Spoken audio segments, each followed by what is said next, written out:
episode of Market Buzz, even though we just had one, but this is the second one today. Today is going to be a very interesting day for NVIDIA investors and the whole market. In today's episode of Market Buzz, we'll be going over the NVIDIA earnings. We have done an overview already in the channel. We're going to give you a little bit of summation, like a summary here, but we are excited. Many investors on the channel have money in NVIDIA. We are all waiting to see whether this rally will continue or will it come down.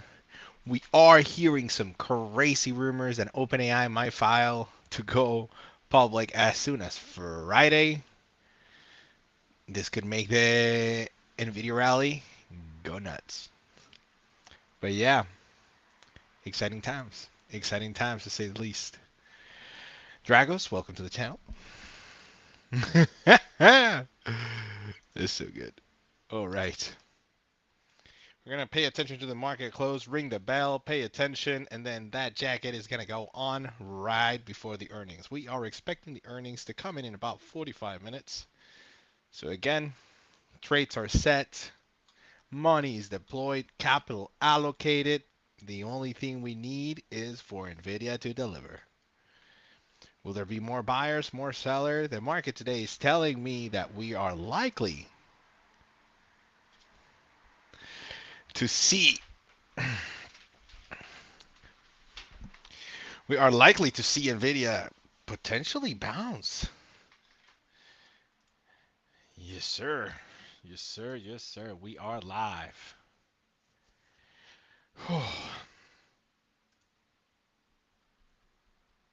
Keeping a close eye on NVDL pricing. I have to get out. Of course, I got a leather jacket. Every single earnings. If he delivers, I keep it on. Of course, there's a leather jacket. I don't know if it fits me. I've gained weight. I hope it does. What's up? What's up, Dragos? I wonder why.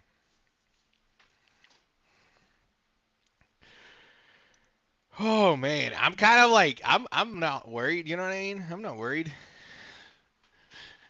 Like expectations are that we're gonna win. I'm actually super bullish on the poll that we saw on eToro. I put a poll, and the market is telling me that 40% of people either expect a miss or to meet expectations. What happened? Of course, yeah, but I'm not drinking right now. I still have to like get out of my trades. I can't do that. I will drink after the earnings if they're good. Otherwise, I have to manage my trades. Like I'm in the middle of managing an NVDL position and NVIDIA position. So it will happen. Just not right now. I was thinking of having the cup, but it's right there. I'm either gonna drink the green one or the red one. Well, I'm drinking today. Whether we want it or not, I'm drinking today.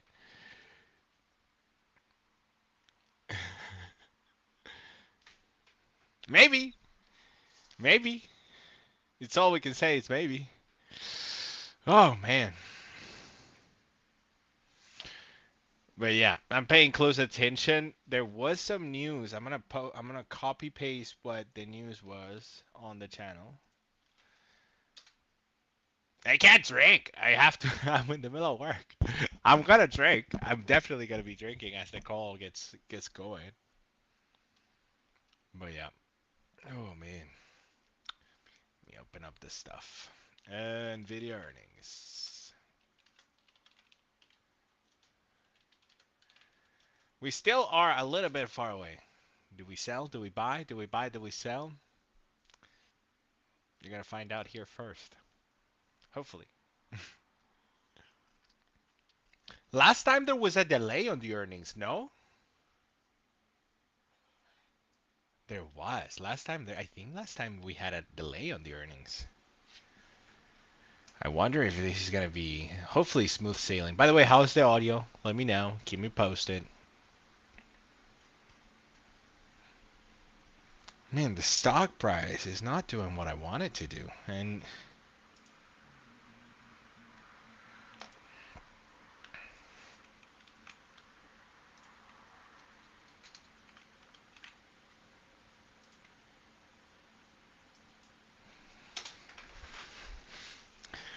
We are rallying. All right, let me share some screens here. Let me share some screens here with you guys. All right.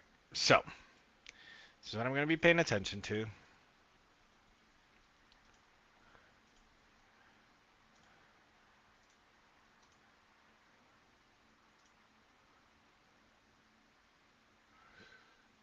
We're going to share the system audio. Let me know if you can hear him speak. And we're going to go into layout, and we're going to go into that. Welcome to another episode of Market Buzz, everybody. Oh, I'm drinking whiskey. This is too much for only beer. Markets on close imbalance. S&P 500 sell side 405 million. Nasdaq 100 sell side 448 million. Dow 30 buy side 111 million. Mag 7 sell side 172 million. Yo, could you hear that? Could you hear that? Could you hear that?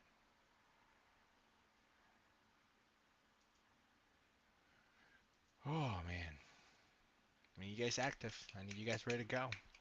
Ready to go. Man, I'm so surprised at the fact that AMD and Intel are up 7% on the day. Like, is there any news or this is just a bounce from the lows?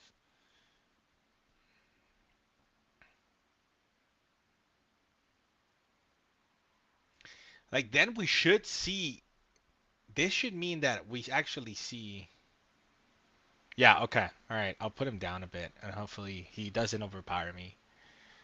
But I'm not sure.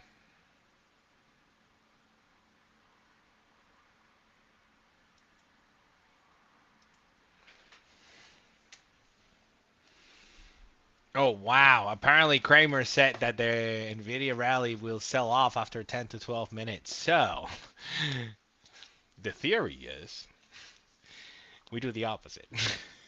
And we hold. Oh, man. The market's been all over the place today. Like we saw sort of like a rotation out of semis. Not really. Like even Micron went down a bit. And if this is the news, Micron should have pumped. So what I'm thinking is just we're getting. I mean, we are seeing. Whoa. Let's have a look. Insiders. Who's selling? Anybody important? No. I mean, like, look, the Nasdaq's up 1.4%. The Russell is up 2.39%. Ooh. Bitcoin is up. The VIX is down. I'm glad. I'm glad. I'm very, very glad. I mean, it's a big day today. It's a big day for the portfolios, you know? Today is going to be an interesting day wherever you put it because market going to be moving.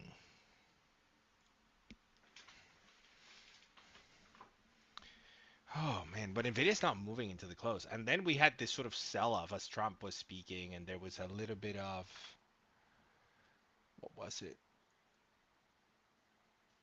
Yeah, Trump was talking about like the idea like Trump is giving like mixed signals, which is so tricky to kind of trade around. I hope so too. I hope so too. Let me close this door because it's getting cold. Oh man. Will I drink green or will I drink red? Trump should be on that side because he has a red cap. Oh man.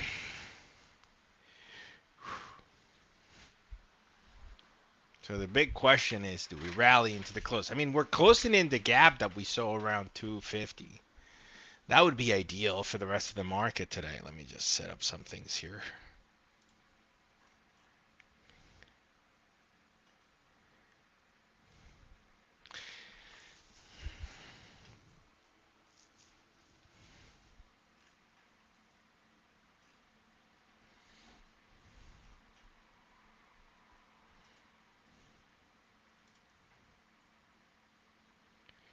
Let's have a look here. Stocks, ETFs. You have to do that. No trade orders.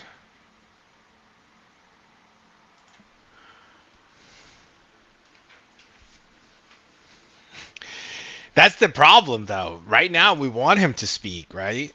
because he's been all over the place, but he's been pumping markets. They managed to actually get something on the books, which is interesting. He might actually have to say that they're gonna do like an ending of the war, and then they'll have discussions towards potential denuclearization. So that would be a win for. That would be so interesting because that would be a win for Iran right there. That's the problem though. I have to sell. I'm bound by contracts.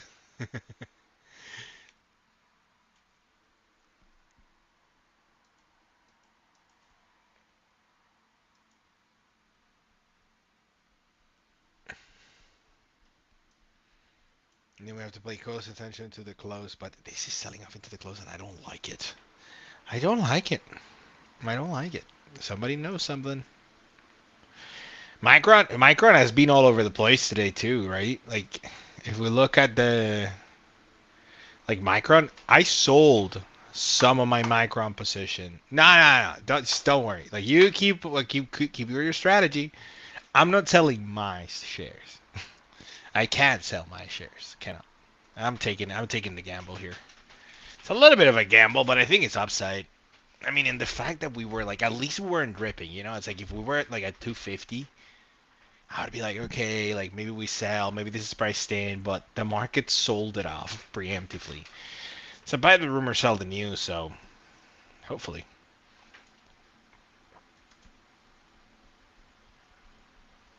We are seeing increased volume coming into the close. We saw increased volume going downturn.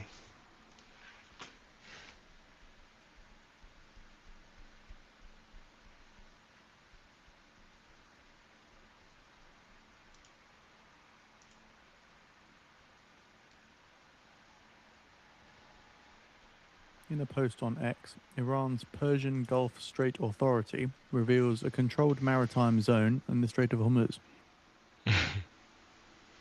Whoa, people are buying Micron right now. That's for sure.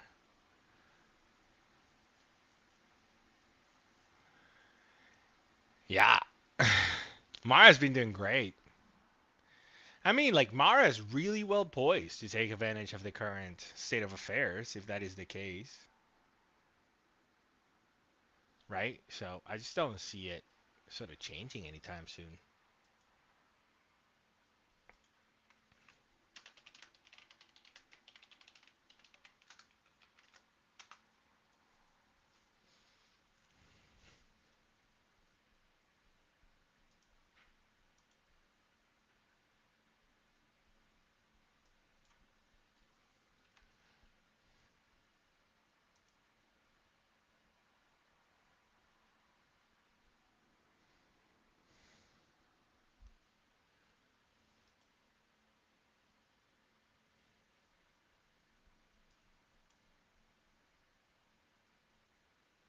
He's so odd, man.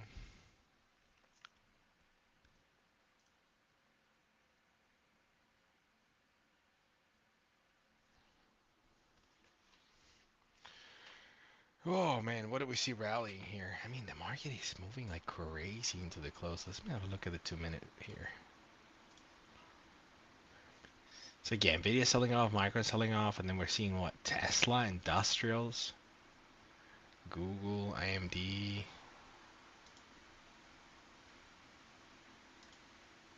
Such a weird day. I did not expect this. I'm not gonna lie. I didn't expect this rally to be like this. Because I thought this week we would go off the semiconductor space and rally into Nvidia. We sort of did last week, but since Friday we've been sort of like in a weird place. And funny enough, OPEX for the VIX was yesterday, which I didn't know that happened. So, all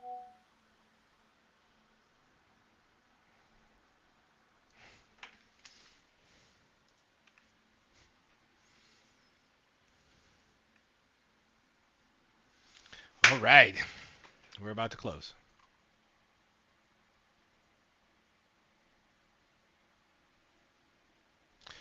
30 seconds before the market close, everybody. So the authority sets the zone as the line connecting Kui Mubarak in Iran to the Southern UAE's Fujairah at the eastern entrance of the strait, to the I have line not. connecting the tip of the Right Qeshm now, Island to Graham, the Al Quwain at NVIDIA. the western entrance. NVIDIA. Or semis. So Well, in this 7 post on seconds. X, they note that transit through this area for the purpose of passing through the Strait of Hormuz requires coordination with and authorization from the authority. Let the odds ever be in your favor, everybody. Woohoo! All right. All right. Everybody, buckle up.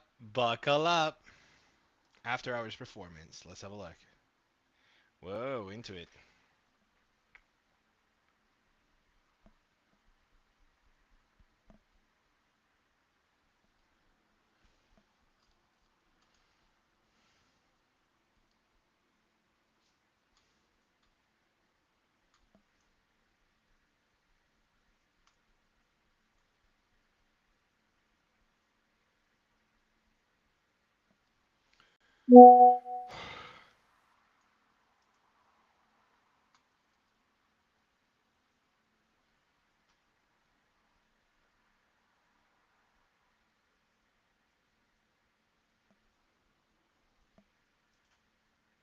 Goldman Sachs shares jump 5.8% to a record. It's the most since April 2025.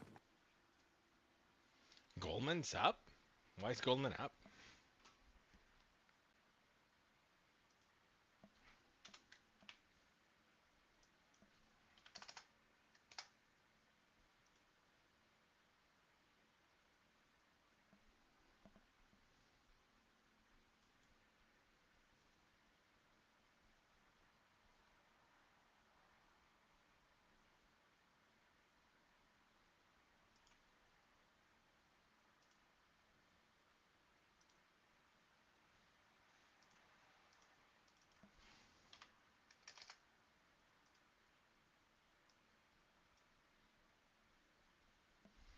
All right, let me have a look at something here. Oop. That should hit. That should hit my order. Yeah, that should have been my order. That should have been my order. Oh. 8%. Let's hope it continues. I think it should. I think it should, but we'll see. Stocks rallying into the close. Stocks rallying into the close.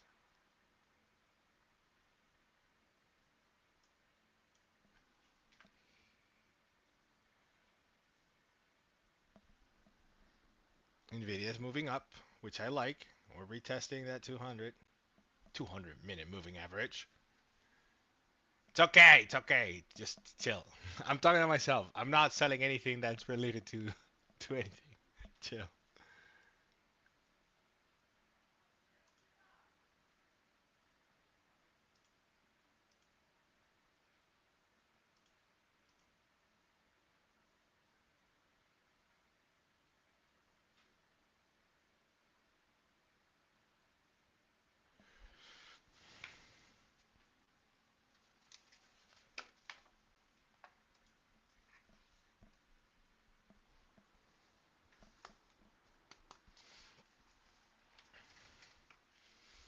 Oh my goodness. Don't panic now.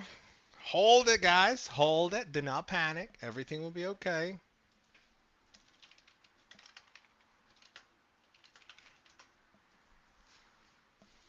Okay, man. I mean, I'm ready. I'm ready for whatever has to come here. Don't no, I'm not selling Micron right now. I did sell some this morning. I'm not gonna lie. I did deliver a little bit. I did make money because I bought at the dip, right? Like I think my entry was my entry on Micron was what 650. So I did sell that portion because I just bought more, and then I sold a little bit more. But it's like it's just profit taking. Like it's nothing crazy.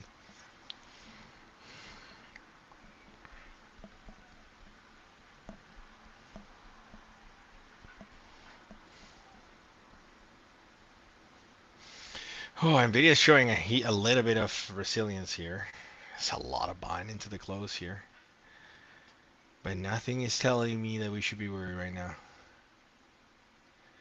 Green cup? I wish I had a green cup. I don't have a green cup. I don't have a green cup. I have one of the thingies.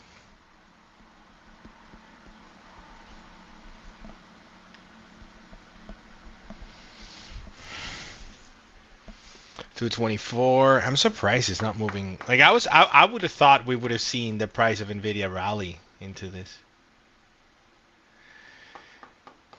Depends. I would buy both. I like both names right now. I like both names right now. I actually purchased a little bit more Google recently, and then I'm planning to buy. I mean, Nvidia. Like I'm already in Nvidia. That's the problem, right? And this I'm gonna do for sure. By the way, if you got any questions, don't forget to hit that like and subscribe. Put them in the comments. Not yet, good sir. Not yet. Not yet. We're expecting it at 30 minutes after. Last time though, they were delayed. Toby's in the house. Everybody, Toby's in the house.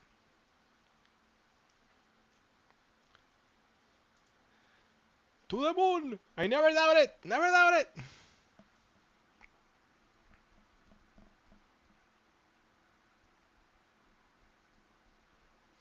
The Nasdaq moved quite decently today too, no? Oh, but what did we close at? Nasdaq closed at 1.5% today. Whoa. Market did rally into the close. Let's go. Let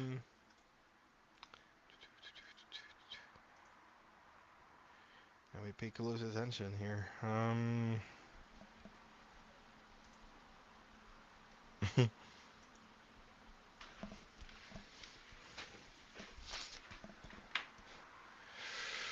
Oh my goodness. Okay. Okay. I'm gonna go get the freaking drink. Oh man. Do, do, do, do, do, do, do, do. Market is closed. There's nothing I can do. The results are gonna be whatever they're gonna be, right? So there's nothing to worry about it, hopefully. Hopefully. I swear. Man, I swear. Jensen just has to deliver. Now, you imagine he delivers that number? I was like, man, that would be so insane.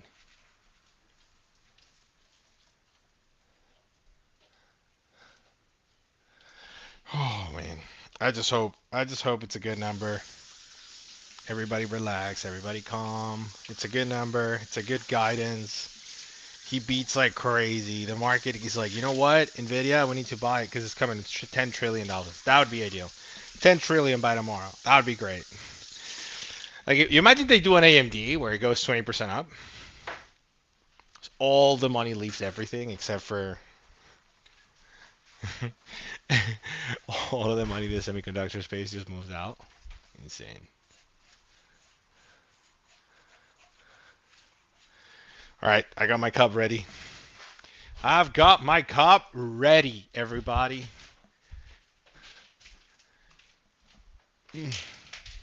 Now, I've got the cup ready. Here it is.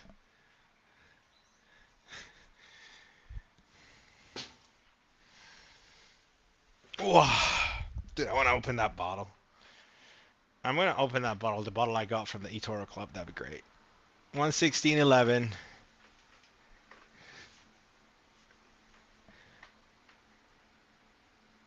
It's gotta go up, right? Because the thing is like it was up pre-market, and then there was just like confusion in the market. We've closed the gap already, so that didn't matter, and now we're just waiting for earnings.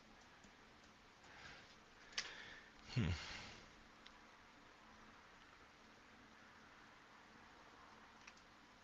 Right? So we now are just waiting for earnings, and then what else is coming up? I mean, we are seeing money. Well, not really. Not really, but we are seeing AI names pick a bit here. Somewhat. Intuit is down 10%. I think did they have earnings today? I would assume so. Ooh. 10 minutes has passed. That means that we are 20 minutes away from the earnings results. By the way, let's go a little bit of a review just to remember, right? NVIDIA. Our expectations are, and I have to double check these numbers. Earnings per share at $1.75. EPS $1.75. And then revenue expectations $78.91 billion. All right? These are the expectations. Now, we're going to talk about my expectations of what I would consider this as success. The reality is the following. This is what I need to see for me to be bullish and continue to be bullish on NVIDIA. And that is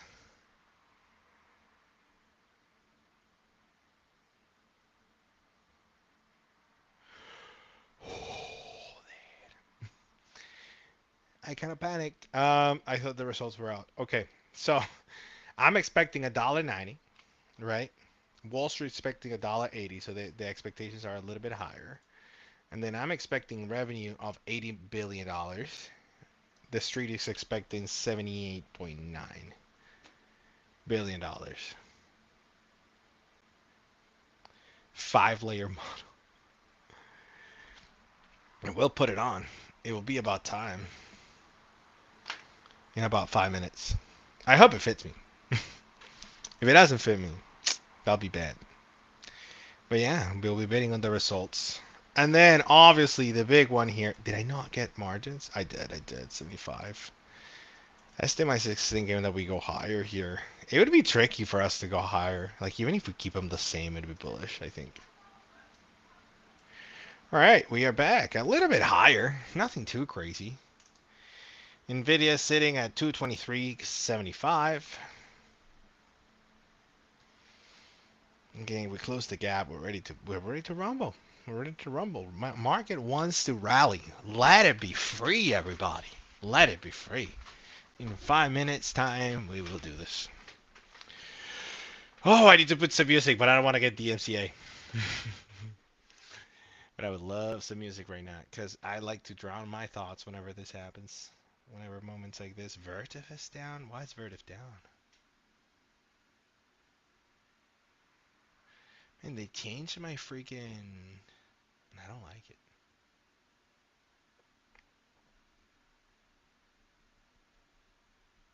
Software is coming off. I don't like... What? Visa up. Are we moving to safety? Is Walmart up? Ooh. What happened?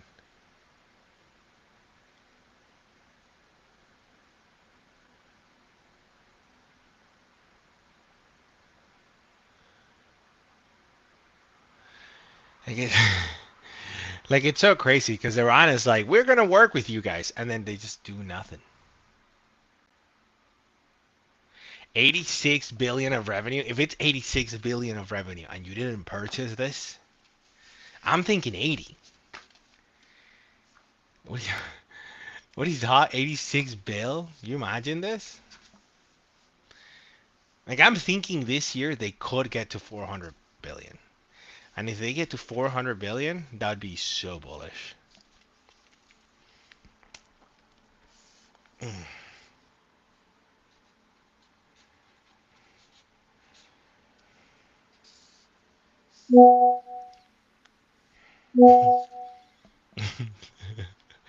So crazy. That's so nuts. Oh man. And then tomorrow we have Walmart earnings. Now, who's excited about that? Dimitri's in the chat. If you think they're going to do 86 billion and you didn't buy it, it is a crime and you should go to jail. If they do that and you didn't buy them and you called it out, because the thing is just like, you know it's going to be higher next quarter. You know it. Like we have Vera Rubin in the docket. Like I think the big bazooka today could be that Vera Rubin is ahead of schedule and they're able to get it into production soon enough. That would be super bullish. Super bullish. All right. It is time. It is time, everybody. Let me stop sharing here. It is time. It is time to put on the jacket. It is time. I need to get out of here for a second. Because I need to take off my shirt. I know you guys want to see all of the muscles.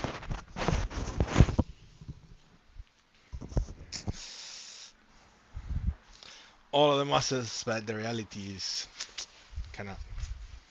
Alright, it's jacket time, everybody. I fit it. Yeah, okay, this is a good sign. We started good. This is a good sign, everybody. It is leather jacket time. Welcome to another episode of Market Buzz.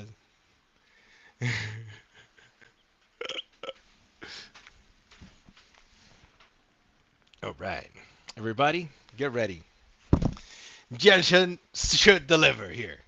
I have put my faith in the guy, and hopefully he pays off. Oh man. Imagine that'd be such a privilege to like, yo, talk to the guy. That'd be so fire. That'd be so fire. Oh man.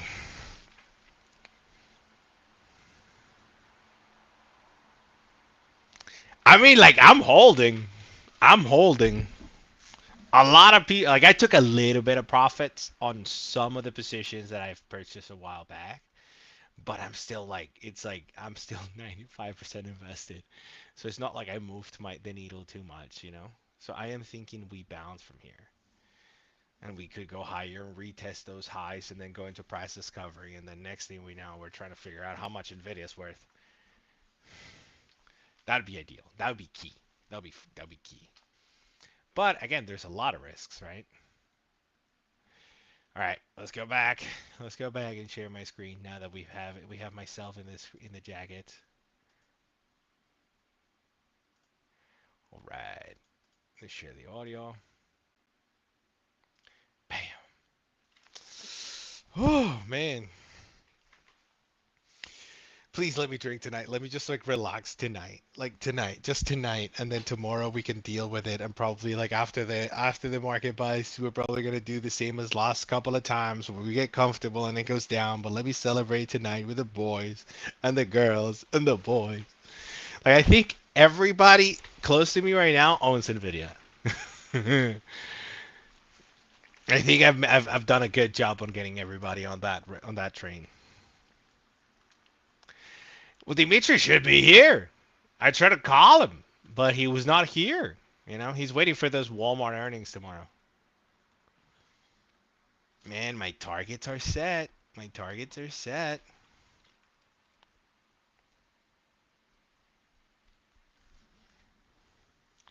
Ooh, NVIDIA selling off into the data.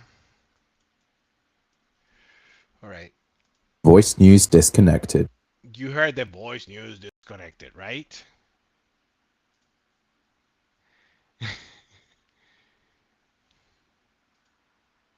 Just hold.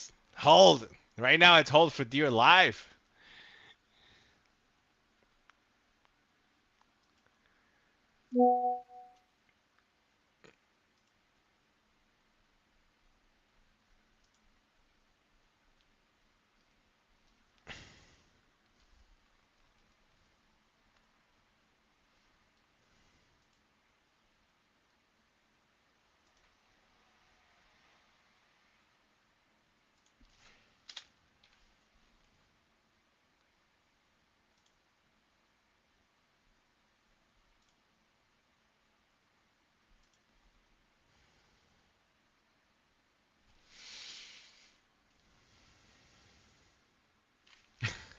At this point, I wouldn't be opposed to that at all. I think best price for NVDA today is going to be that. At least pre. We are getting volatility, but it's not enough volume for us to even care here, right?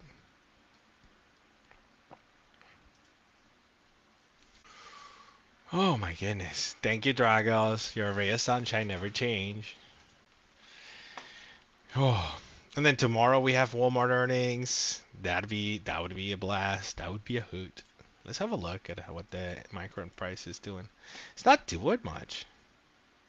Like, it looks like it wants to break out, you know? Like if we just broke out, we retest it again, and then it looks like we want to break out.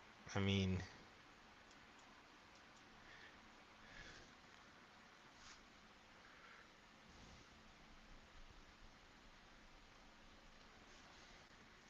yep, that's it. There are a couple of buyers here and there. Seeing an early release of NVIDIA's earnings now. First quarter adjusted EPS at $1.87, a beat on estimates of $1.77. Their first quarter data center revenue at 75.2 billion, a beat on estimates of 73.48 billion. First quarter revenue, a beat at 81.62 billion on estimates of Wow! $79.19 billion. Adjusted Major gross beat. margin at 75%. So they see their Major second quarter beat. revenue at 89.18 to 92.82 billion, a beat on the prior estimate of $87.36 billion. NVIDIA note that they're moving to a new reporting framework with 2 platforms. So NVIDIA sees their second quarter revenue at $91 billion, plus or minus 2%. So again, we did see an early release of NVIDIA's earnings report here, 10 So minutes they were. earlier than it was scheduled. Nonetheless, we've seen adjusted Wow. EPS a beat at $1.87 on estimates of $1.77, and revenue beating estimates of 81.62 billion on estimates of $79.19 billion. So again, they see their second quarter revenue at 89.18 to $92.82 billion, which is also a beat on the prior estimate of $87.36 billion. So they're beats NVIDIA all reports an around. $80 billion added share buyback authorization and boosts their quarterly dividend to 25 cents a share from 1 cent a share. So just to Ooh, repeat that, we're it's seeing not NVIDIA crazy. shares here. They're falling 2% in post-market. NVIDIA, they did boost their quarterly cash dividend again to 25 cents a share from 1 cent per share.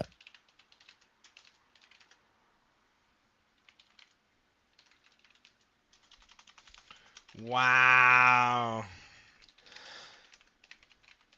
You know, it's a matter of Jensen whether he can do this or not. Wow. I wonder if this puts me within. I wonder if this is a buy here. Like, that's the problem with NVIDIA during earnings. But, man, there were a fantastic earnings. They are beats all across. Even Wall Street estimates. Like, almost by what? Like, they did 81 billion? Man. Market wanted 100 bill. They always want too much.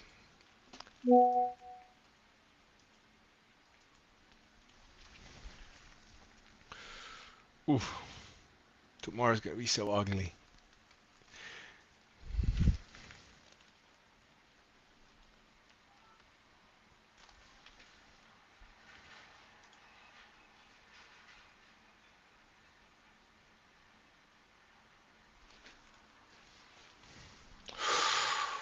Oh my goodness. The whole semi space is actually coming off a little bit. Micron is not too bad. A dollar, 1.5%.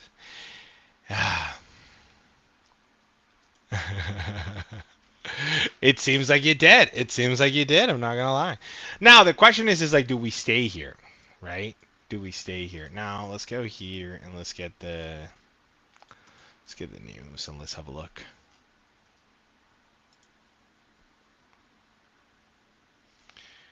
We should be bouncing a little bit from this. So record revenue. I mean, like it's increasing. An It's ETF sticking of up. semiconductors falls 1.2% following NVIDIA's results. NVIDIA say that there's no shipments of data center Hopper products to China. So maybe China. We could. But did you hear that Samsung is having strikes, Toby? By D-Way?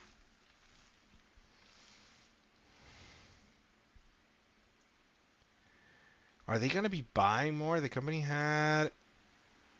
They say that we're going to increase it an additional 80 billion. What?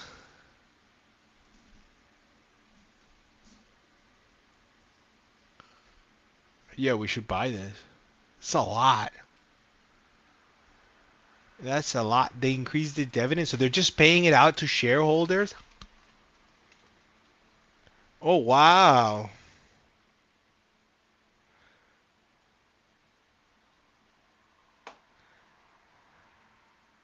The company had 38.5 billion. Then they just increased that by almost 40 billion, 42, 41.5. Yeah, that's super bullish. This is a buy. I didn't hear the guy properly when he was speaking to me. This is a buy. This is a strong buy here. Wow.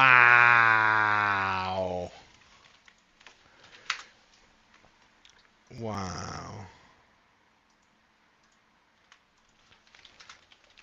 I'm gonna buy. I'm gonna buy some. Yeah, market's NVIDIA shares bouncing. now turning positive after falling as Yeah, this much is as super 3.2%. bullish. This is like nuts NVIDIA also note bullish. their first quarter fiscal year 2027 computing revenue at $74 billion, computing network revenue at $74.55 billion.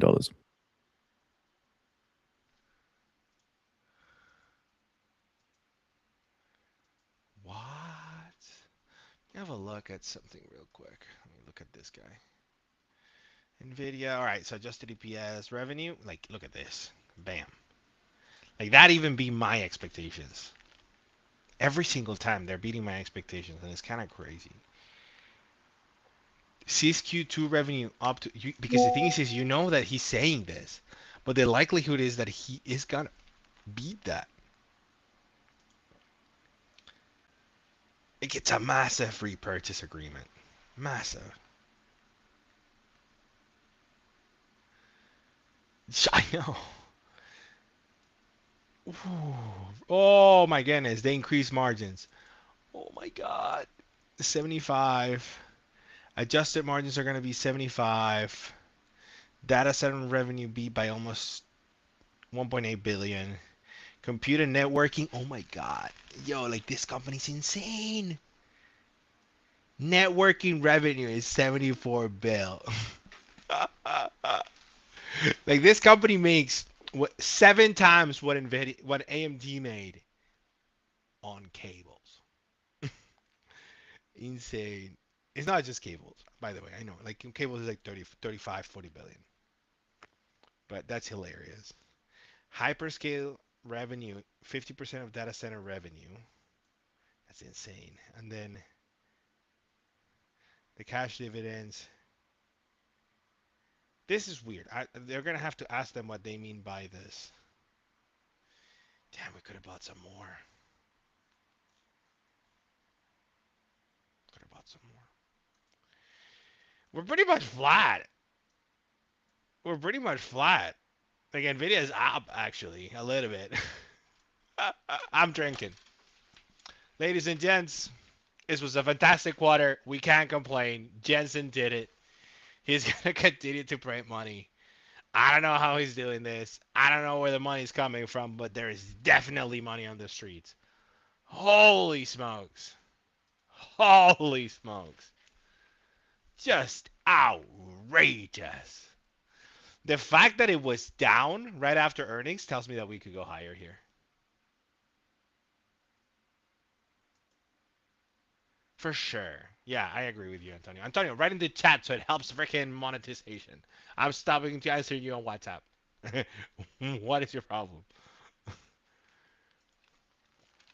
Yes. I'm drinking. Like, all it takes is for now Trump tomorrow to say Iran is over, and this is GG. Like, this rallies until the end of the night. It is. Like, we've recovered. This was a buy. After seeing the $80 billion worth of repurchase agreements.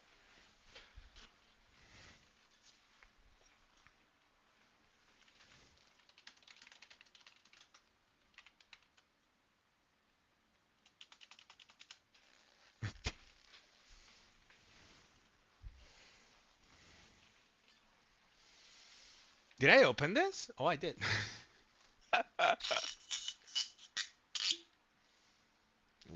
Let's go. All right. Cheers, everybody. Stock's up. It's not a lot, but it's honest work. What else can we do? Chin chin, everybody. Good job. If you're an NVIDIA investor, you've deserved it. Well done. Chin chin. Ooh. Ooh. I'm up. I'm up. I'm not unhappy about this. What can I say?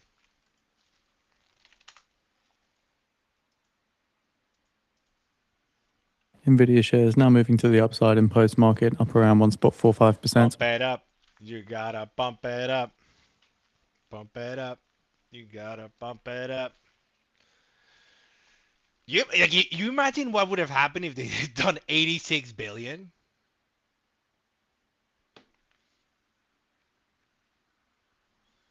Let's freaking go. I like this. Like the fact that it went down right after earnings too. Oh man, it smells good.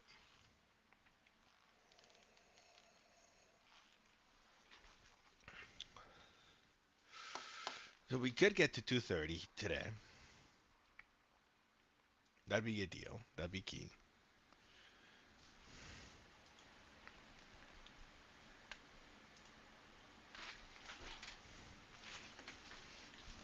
I mean, they're giving the money back to shareholders. That's for sure. I wonder what Jensen's gonna say.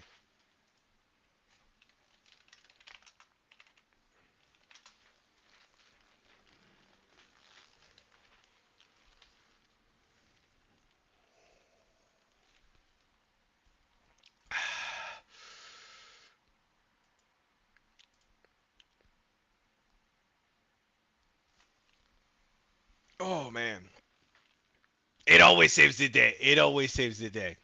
I tried to change the leather jacket, and we had better earnings. But I get it. It's not over.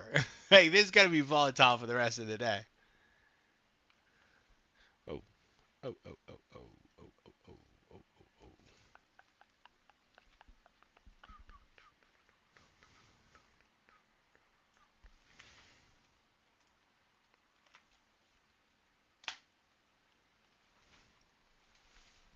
Oh man, my back. Yeah, it's gonna be volatile the whole day. We're gonna have to wait for the call within 30 minutes time. All right, let me do the calls thing. All right. Download the price release and the attachments. Like the outcome.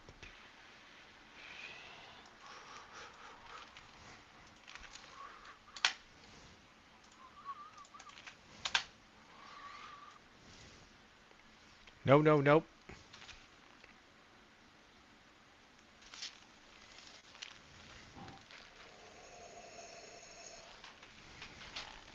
I wanted to see something.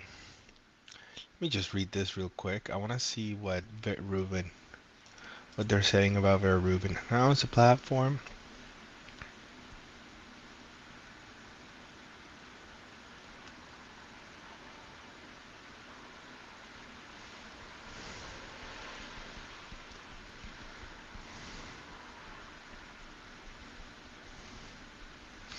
I'm happy with these results. I'm not gonna lie. GG Toby. GG. Yo, if you get an Alakazam, if you get an Alakazam 151, let me know. I'll buy it from you.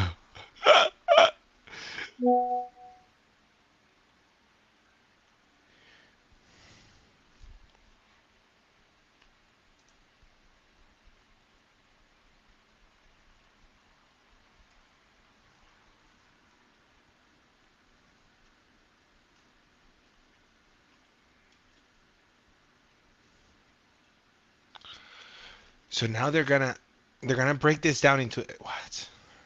Edge computing and data center? I don't even know.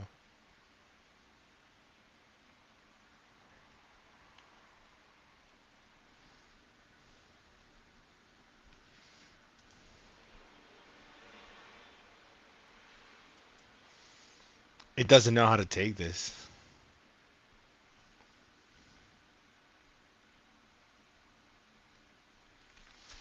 How much did they need to beat by? Yo, Antonio, I think I'm gonna win that bet. By the way, you know I bought 10 million worth of peppercorn. Yeah, oh, I need to open this up. I need to open this up. All right, let me share this on eToro real quick so people can. Pam and Pam and Pam. This it.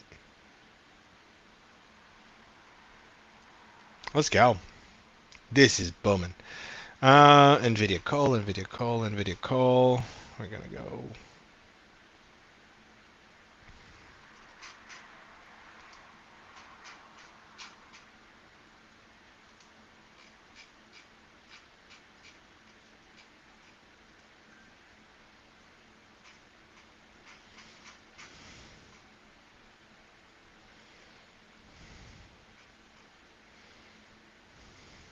So following the close of the US cash equities markets, looking at the market wrap for today's session. So today, oil prices fell on prospects of a settlement to stop the war in Iran, boosting stocks and bonds. NVIDIA shares climbed in late day trading following its results. US crude fell to approximately $98 per barrel on reports that Trump has stated that Washington is in the final stages of talks with Tehran. The S&P 500 today gained 1.1%, snapping a three-day losing trend. Long-term Treasury yields fell from their highest level since 2007. Following the release of its results, NVIDIA shares fell briefly before rising. According to a White House report, Trump stated that we'll see what happens with Iran and that either a deal will be reached or we're going to have to do some things that are a little bit nasty, but hopefully that won't happen. Tasnim today stated that Iran is analyzing the US's fresh draft in response to Tehran's 14-point plan, but has yet to respond. Iran's President Pezeshkian wrote on X today that Iran has explored every avenue to avert the war and that all paths remain open from their side. Wall Street's resurgence followed a dip caused by expectations that a war related increase in oil costs would exacerbate energy prices. According to the minutes of the FOMC April meeting, most recent policy that's the most recent policy meeting, the majority of officials warned that if inflation remained persistently over the target, the central bank would likely have to consider raising interest rates. Ooh, insane. Insane in the membrane. I'm super, super happy with this result. I mean, this just this just says the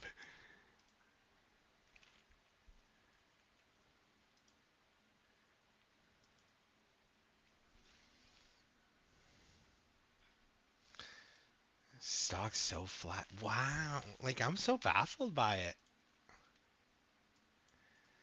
Like the question is just like who's buying this? But like I mean NVIDIA is buying this. NVIDIA's buying $80 billion worth of this stock. Not today, but holy.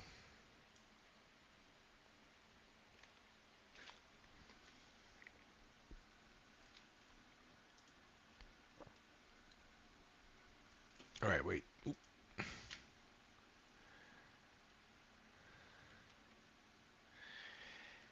It doesn't, but it could. You know what I mean? Like that's the big thing here. At the end of the day, it's what the market thinks it is, and the market will decide here. Overall, we're coming to setting, like kind of selling off a little bit. But well.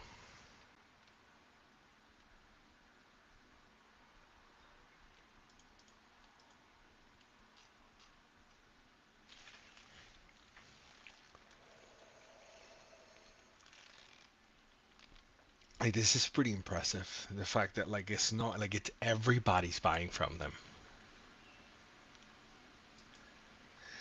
You know, they say that because the price went down. You know, it's like, but the reality is like it did not. Like this is baffling. Like what can we like? It's baffling.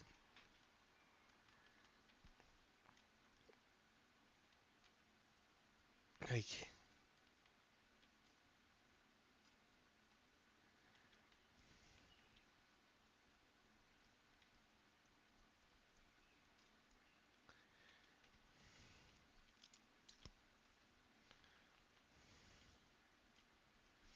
Like instead of buying, it's funny because instead of buying companies, it's actually just giving money to shareholders.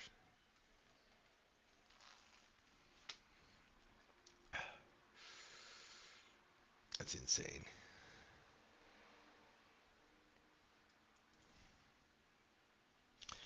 Like now the question is like, are we at the top of those gross margins and do we have to grow revenue but this much? But I mean, like, come on. Like I want to, like if this goes down, I'm buying more.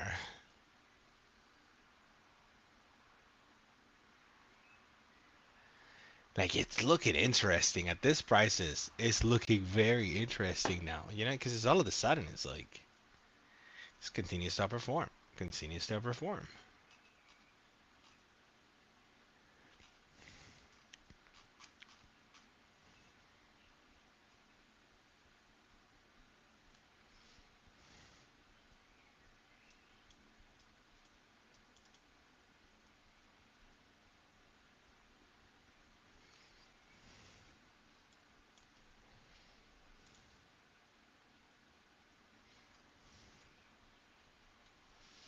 Insane, insane.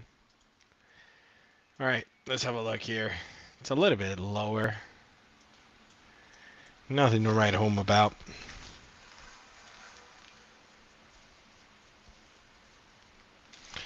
All right, let me make sure that I am in the call.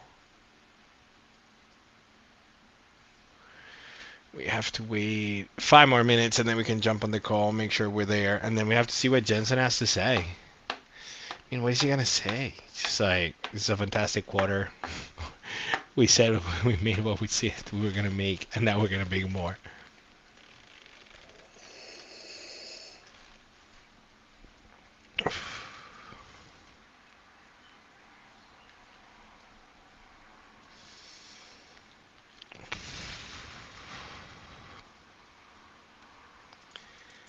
How much does this drop?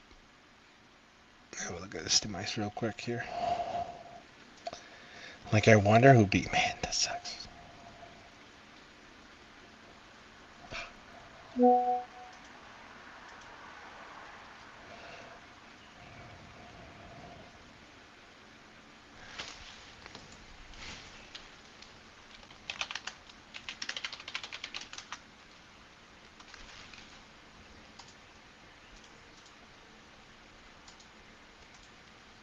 Wall Street Journal reports that Anthropic expects a 130% revenue surge to a total of $10.9 billion in the June quarter and its first operating profit.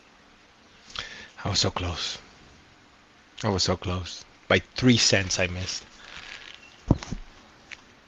the EPS, and then on the revenue, I got destroyed. Like some people thought like 100 billion.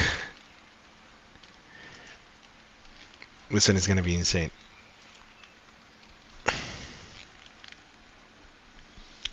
Like, how many people thought 81? Like crazy the amount of people that said 81 million. I'm baffled. I just went for the 80. Dang.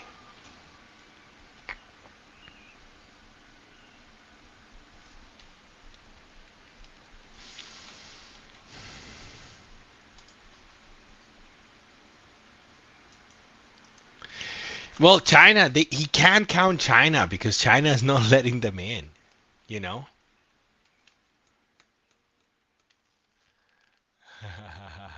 We've posted the article by the Wall Street Journal relating to Anthropic revenue on the feed for those interested.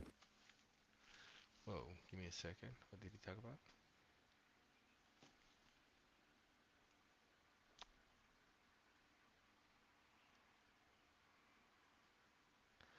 Oh, wow. Anthropic is making a profit. Let's go.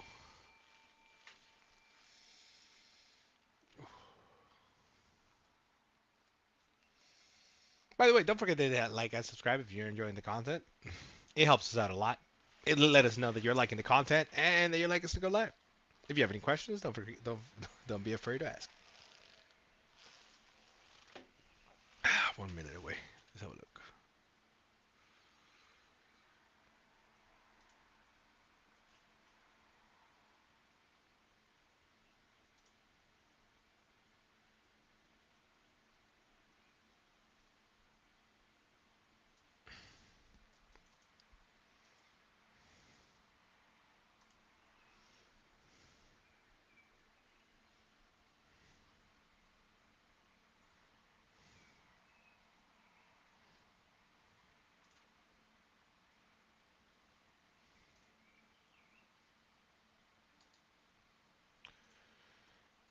I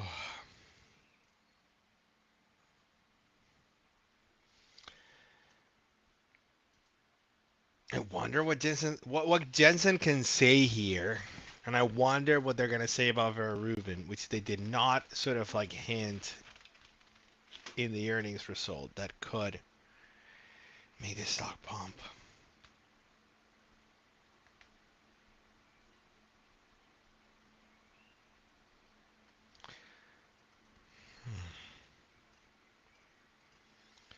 I'm pretty much flat, which in this line a bit like SpaceX files for S1 registration statement with the US SEC. yo, like by the way, I heard an interesting thesis today, and it's like With whenever this, SpaceX are posting some results as well. Revenue of $4.69 billion and a net loss of $4.28 billion.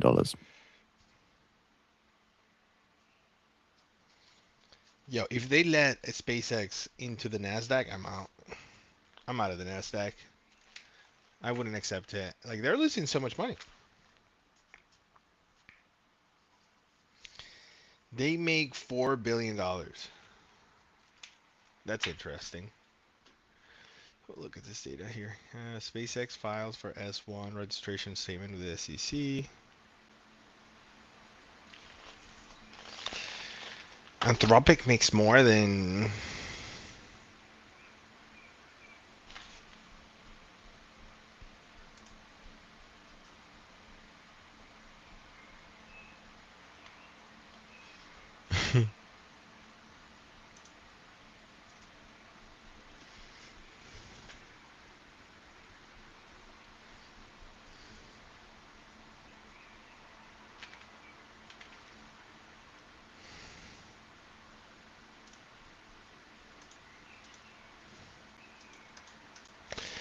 man, they need to open the gates to China, man. God. Like it could, I wonder if it was because of that. But again, like most of these revenue expectations do not account for China, even though China's baked in.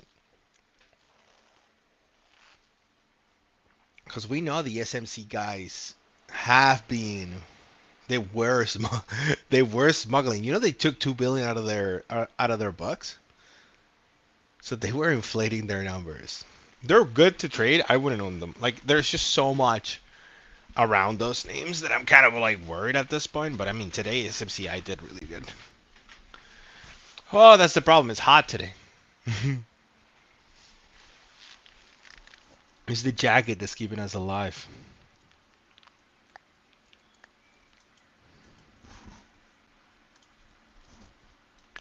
Like, look at those moves. Look at the moves.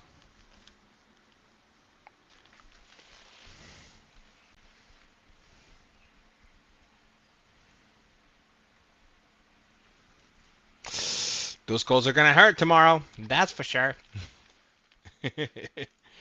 If the price does nothing, oh my god, I'm going to get set the fuck down. Well, DRAM should hold up here. Oh, DRAM is up today. Let's go. Yeah, that pays. I take that. The only thing that don't pay is NVDA calls. But the 110 should be in the money. Nope. Nope. It's not.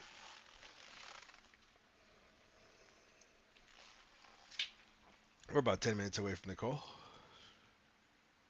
I'll play.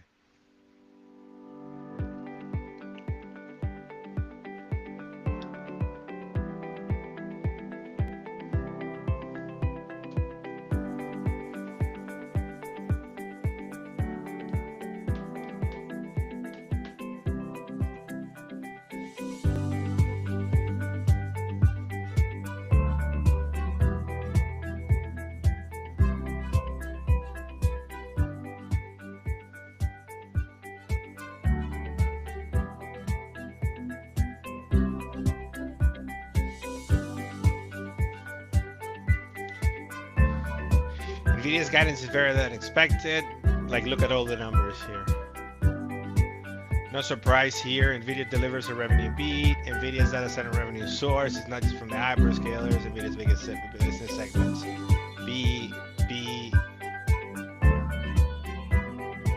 I mean, it's stellar.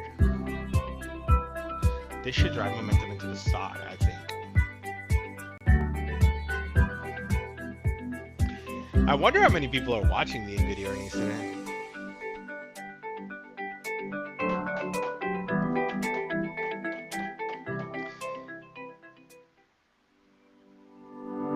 So in 10 minutes time now at the top of the hour, we're expecting the start of NVIDIA's earning call, as well as some South Korean data. Hello, PPI Arky. year over year, prior read of 4.1%. How you doing? Month over month, prior read 1.6%. I'm alive and I'm well, good sir. I'm alive and I'm well. When we're gonna make you that investment account, Arky? When we're gonna make you that investment account? I'm still waiting for your answer.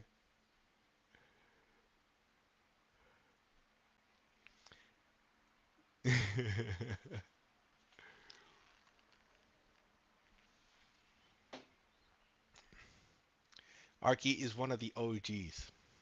One of the OGs of all time.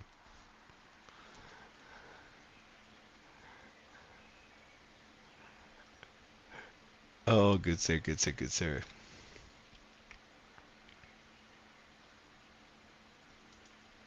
Well, we should rally tomorrow. The fact that we are potentially ending the war soon and like not even ending the war, but just like continuation or de-escalation should create rally for the markets.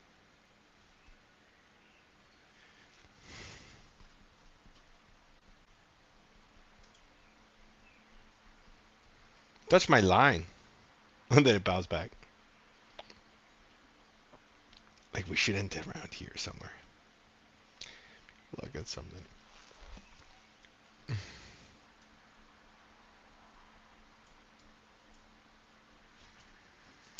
What I'm surprised about is that we're not getting a bigger. I think it's just like, how can you get a correction with numbers like that? You just like, it just makes no sense to me at all. I mean, like the people that are gonna fall into the stock, I wonder.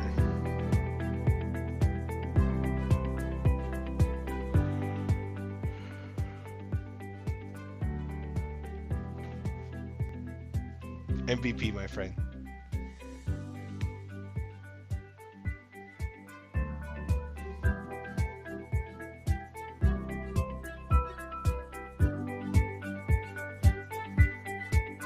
I know you did. I know you did. I'm still waiting for your reply.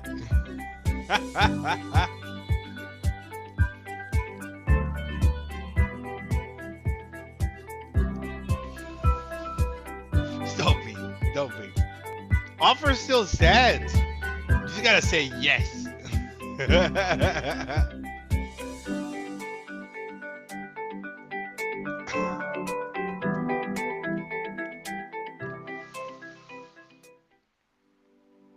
And then we'll buy some NVIDIA.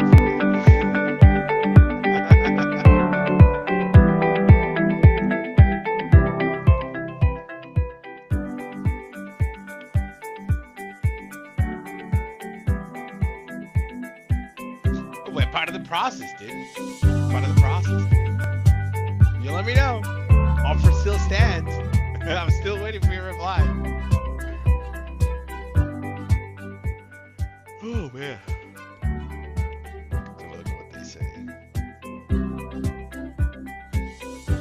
Like I want to hear. Like what are the things I want to hear about in this call? Vera Rubin.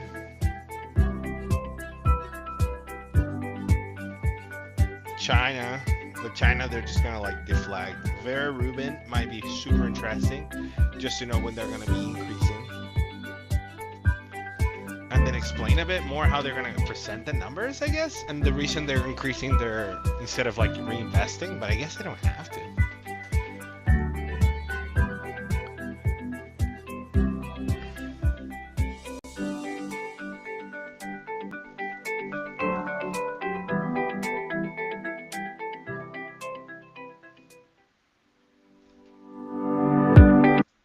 All right, we got 6 more minutes before the call.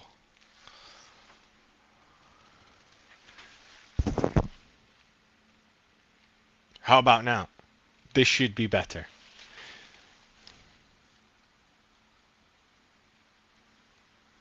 Yeah.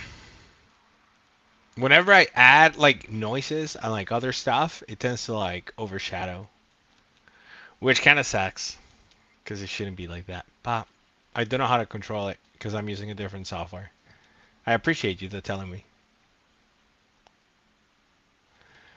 Oh man, it's so In hot. 5 minutes' time now, at the top of the hour, we get the start of NVIDIA's earnings call, as well as some data from South Korea. PPI year over year, prior read 4.1%, month over month, prior 1.6. I wonder what happens tomorrow then. Because we're not, usually we do get the moves, right? But, man, good. Yeah, as long as nobody's speaking, it should sound good. But, again.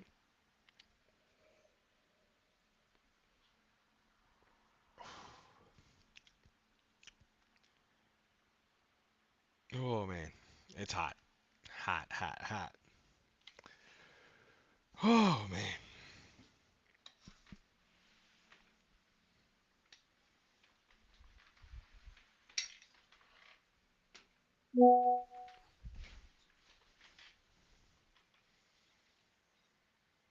Oh.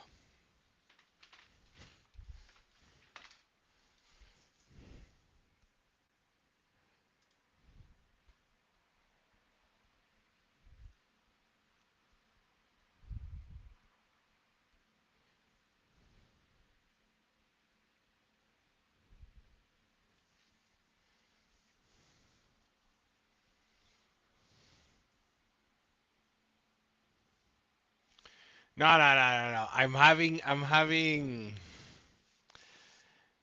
like this super. It's a weird one. It's like so eToro sends me to the eToro sent me to the parliament, and they give us a bottle, and it has the parliament seal. Speaker's house, and then I believe is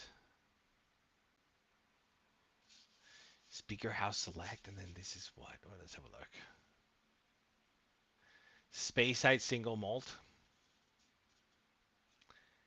I want to say Murray McDavid. It's just Scottish. It's good whiskey. Cheers, indeed. Markets are good, man. Markets are good, Arky. We are kind of celebrating Nvidia's earnings today. Stock ain't doing much. Earnings were fantastic. Companies performing on all cylinders, which is great news. But the price ain't moving today. Even though it's bouncing off and down, we are waiting for the call in about 2 minutes. We're going to have to see what it says, what they say.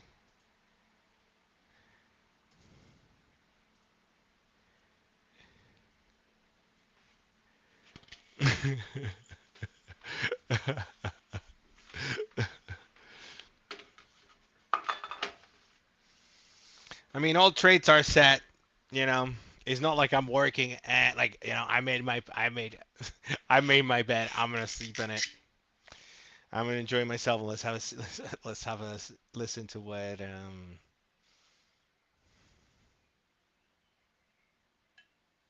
not at all. I did enjoy that Parliament. That was sick.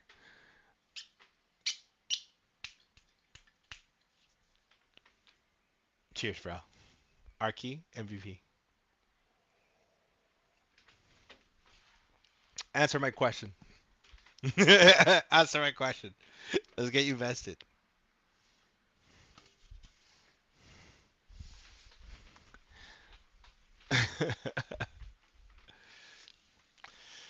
All right. Man, I think we visit all-time highs and then we enter price discovery here. I mean, let me have a look at something. Do we get to 400 billion? I did. So far, so good. I mean, like, as long as they don't change the rules, I don't get kicked out. Hopefully, I get Graham and Dragos to copy me one day. All right, let me have a look.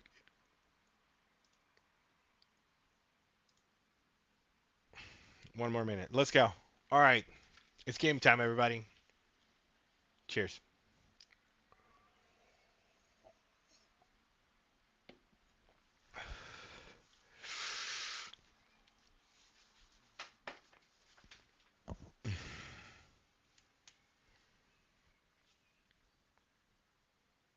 They don't put a video, right?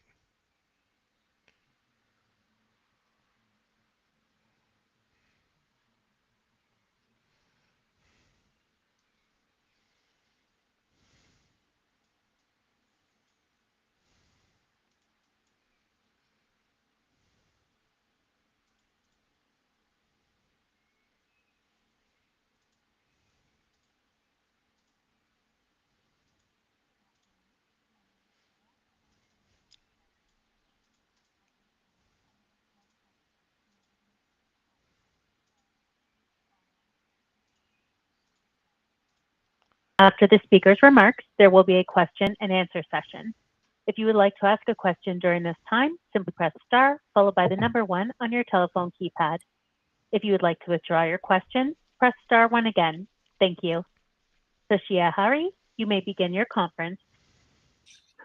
Thank you, and good afternoon, everyone. Welcome to NVIDIA's conference call for the first quarter of fiscal 2027. With me today from NVIDIA are Jensen Huang, President and Chief Executive Officer, and Colette Kress, Executive Vice President and Chief Financial Officer. Our call is being webcast live on NVIDIA's Investor Relations website. The webcast will be available for replay until the conference call to discuss our financial results for the second quarter of fiscal 2027. The content of today's call is NVIDIA's property. It can't be reproduced or transcribed without our prior written consent. Yes. During this call, we may make forward-looking statements based on current expectations. These are subject to a number of significant risks and uncertainties, and our actual results may differ materially. For a discussion of factors that could affect our future financial results and business, please refer to the disclosure in today's earnings release, our most recent Forms 10-K and 10-Q, and the reports that we may file on Form 8-K with the Securities and Exchange Commission. All our statements are made as of today, May 20th, 2026, based on information currently available to us. Except as required by law, we assume no obligation to update any such statements. During this call, we will discuss non-GAAP financial measures. You can find a reconciliation of these non-GAAP financial measures to GAAP financial measures in our CFO commentary, which is posted on our website. With that, let me turn the call over to Colette. Thank you, Toshiya. We delivered an exceptional quarter with revenue, operating income, and free cash flow exceeding our prior records. Total revenue of $82 billion was up 85% year over year and 20% sequentially. This marked our third consecutive quarter of year over year acceleration and the 14th straight quarter of sequential growth. A significant feat given the sheer size and complexity of our manufacturing operations. The $13.5 billion sequential revenue increase was also a record. We capitalized on the inflection in inference demand by ramping Blackwell systems across our diverse end customer base, from hyperscalers to model makers to AI cloud providers and sovereign customers. In Q1, we also allocated capital effectively across R&D, investments in our ecosystem, and share repurchases. We returned a record $20 billion to our shareholders while executing strategic investments, both upstream supply chain and downstream go-to-market ecosystem. This is critical to the market's development and our long-term position. Data center revenue of $75 billion was up 92% year over year and 21% sequentially, driven by sustained strength in our Blackwell architecture. And demand for GB300 and NVL72 was particularly strong, with frontier model builders and hyperscalers each having cumulatively deployed hundreds and thousands of Blackwell GPUs, marking the fastest product ramp in our company's history. Grace Blackwell is the fastest training system as well as the lowest token generation cost at inference. Spectrum X, our end-to-end Ethernet platform purpose-built for AI, is now larger than all Ethernet network. U.S. State Department watchdog probes Gaza Humanitarian Foundation, FT. Voice news disconnected. X year over year, driven by deployments of our next generation XDR technology. For your models, data center computing revenue of $60 billion was up 77% year over year, while data center networking revenue of $15 billion nearly tripled year over year. Before we deep dive into data center, we'd like to brief you on our transition to a new reporting framework that better reflects our current and future growth drivers. We have two market platforms, data center and edge computing. Within data center, we will report two submarkets, hyperscale and ACIE, which incorporates AI clouds, industrial, and enterprise. Hyperscale will include revenue from the public cloud and the world's largest consumer internet companies, while ACIE addresses our growth opportunities in diverse AI purpose-built data centers and AI factories across industries and countries. Edge computing highlights devices for agentic and physical AI, including PCs, gaming consoles, workstations, That's AI coming RAM down base stations, in the next couple of robotics, quarters. and automotive. For your reference, we have Gaming. posted on our website a revenue breakdown based on our new platforms for the past 9 quarters. Moving back to our data center results. Hyperscale revenue of $38 billion was approximately 50% of data center revenue and increased 12% quarter over quarter. ACIE revenue was $37 billion and grew 31% quarter over quarter, including AI cloud revenue that more than tripled year over year. Our customers have enabled rapid stand-up of AI compute capacity. The number of partner data centers exceeding 10 megawatts has nearly doubled in just 1 year, now surpassing 80 sites. Sovereign revenue increased more than 80% year over year. NVIDIA AI infrastructure is now deployed across nearly 40 countries, representing 50 trillion in GDP. As evident to our Q1 results, our customer base is diverse and growing, supported by our vast ecosystem and installed base, breadth of CUDA accelerated application, and the lowest token cost provider. We are well positioned to address a market opportunity that far exceeds that of any other AI computing platform. Demand for AI infrastructure continues to expand at an unprecedented pace. The build-out of AI factories is accelerating. The value of NVIDIA AI infrastructure is rising. The price of renting an H100 has risen 20% year to date, while A100 cloud pricing is up nearly 15%. Benefiting from the versatility of our platform and continuous performance enhancements enhanced by our software stack, customers are generating profitable revenue beyond the depreciable life of their GPUs. The vast and trusted marketplace for NVIDIA compute is a critical foundation on which billions in AI infrastructure spending is being financed by the ecosystem. There are two primary drivers behind the accelerating build-out of AI infrastructure. First, from search and advertising to recommender systems and content understanding. The largest hyperscale workloads continue to transition from CPU to GPU-based accelerating computing. Second, the adoption of products and services native to AI is inflecting.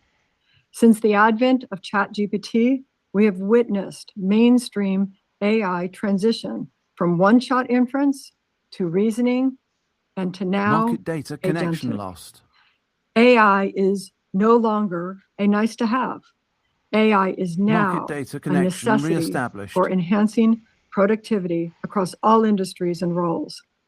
This is propelling revenue acceleration across all layers of the AI cake, including energy, chips, infrastructure, models, and applications.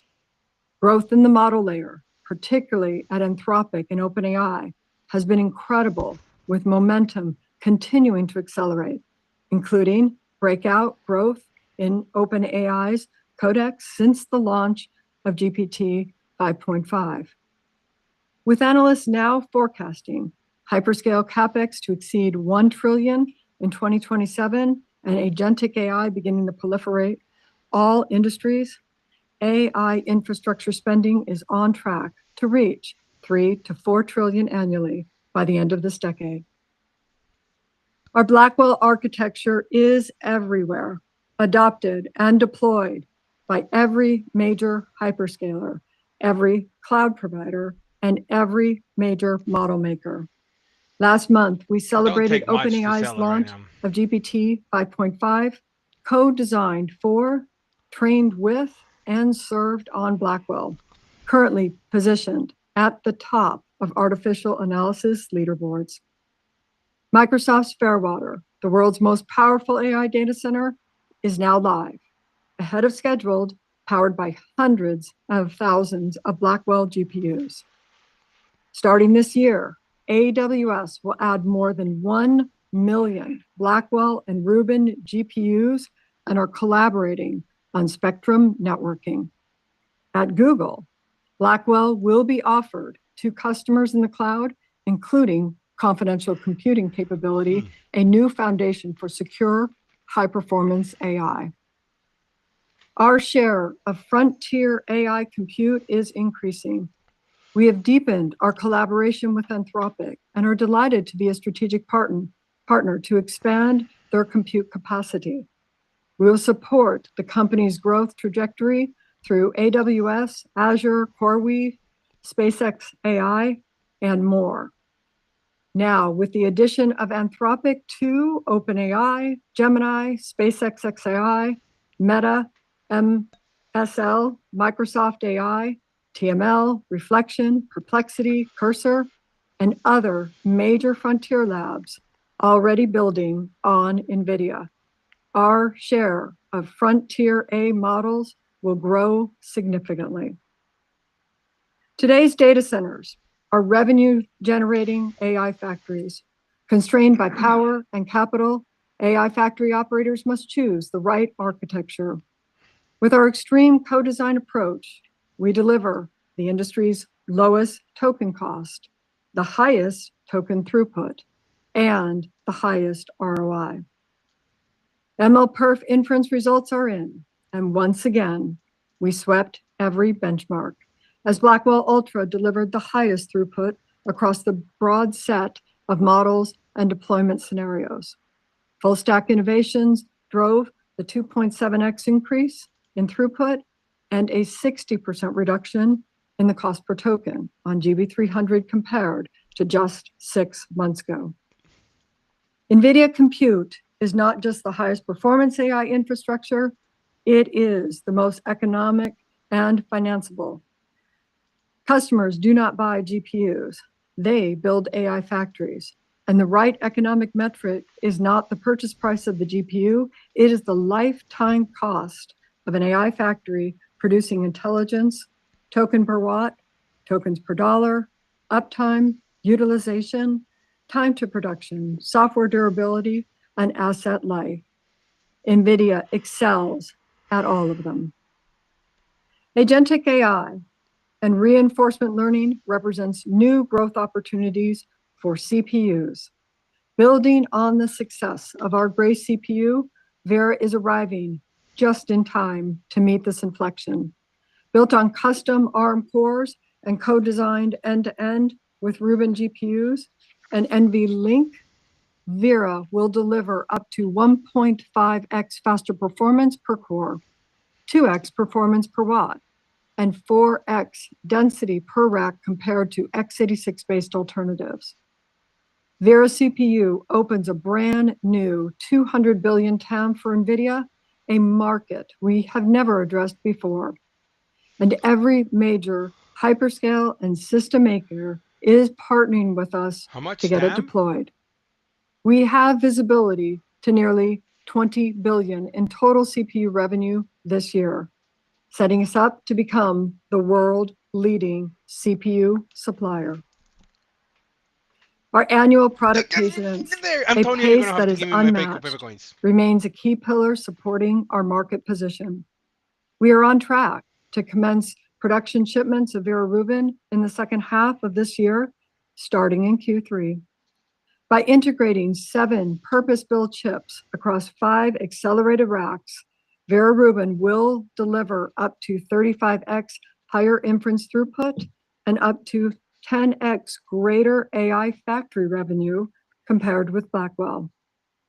As an early adopter, Google's A5X bare metal instances, which can support up to 960,000 Rubin GPUs across multiple sites, can enable customers to run their largest AI workloads on NVIDIA's optimized infrastructure. While the US government has approved licenses for H200 to be shipped to China-based customers, we have yet to generate any revenue, and we are uncertain whether any imports will be allowed into the country. As a result, consistent with last quarter, we are not including any China data center compute revenue in our outlook. Let me move to edge computing. Our edge computing market platform generated $6.4 billion, up 10% quarter over quarter and 29% year over year. Robust Blackwell workstation demand was a strong contributor to the growth, while consumer demand fell modestly due to higher memory and system prices. Our physical AI continues to gain momentum, exceeding $9 billion in revenue over the last 12 months. Our partnership with Uber will power the robotaxi fleet across nearly 30 cities and 4 continents by 2028. And in robotics, leading companies across a range of industrial, surgical, and humanoid applications are building on NVIDIA's technology to develop and deploy at scale. We remain front-footed in securing sufficient supply to support our customers' growth. In Q1, we increased total supply, inclusive of inventory, purchase commitments, and prepaids to $145 billion. While we are not immune to supply challenges, we remain confident in our ability to support the growth opportunity ahead. With our intense focus, scale, and longstanding partnerships with critical suppliers continuing to serve us well.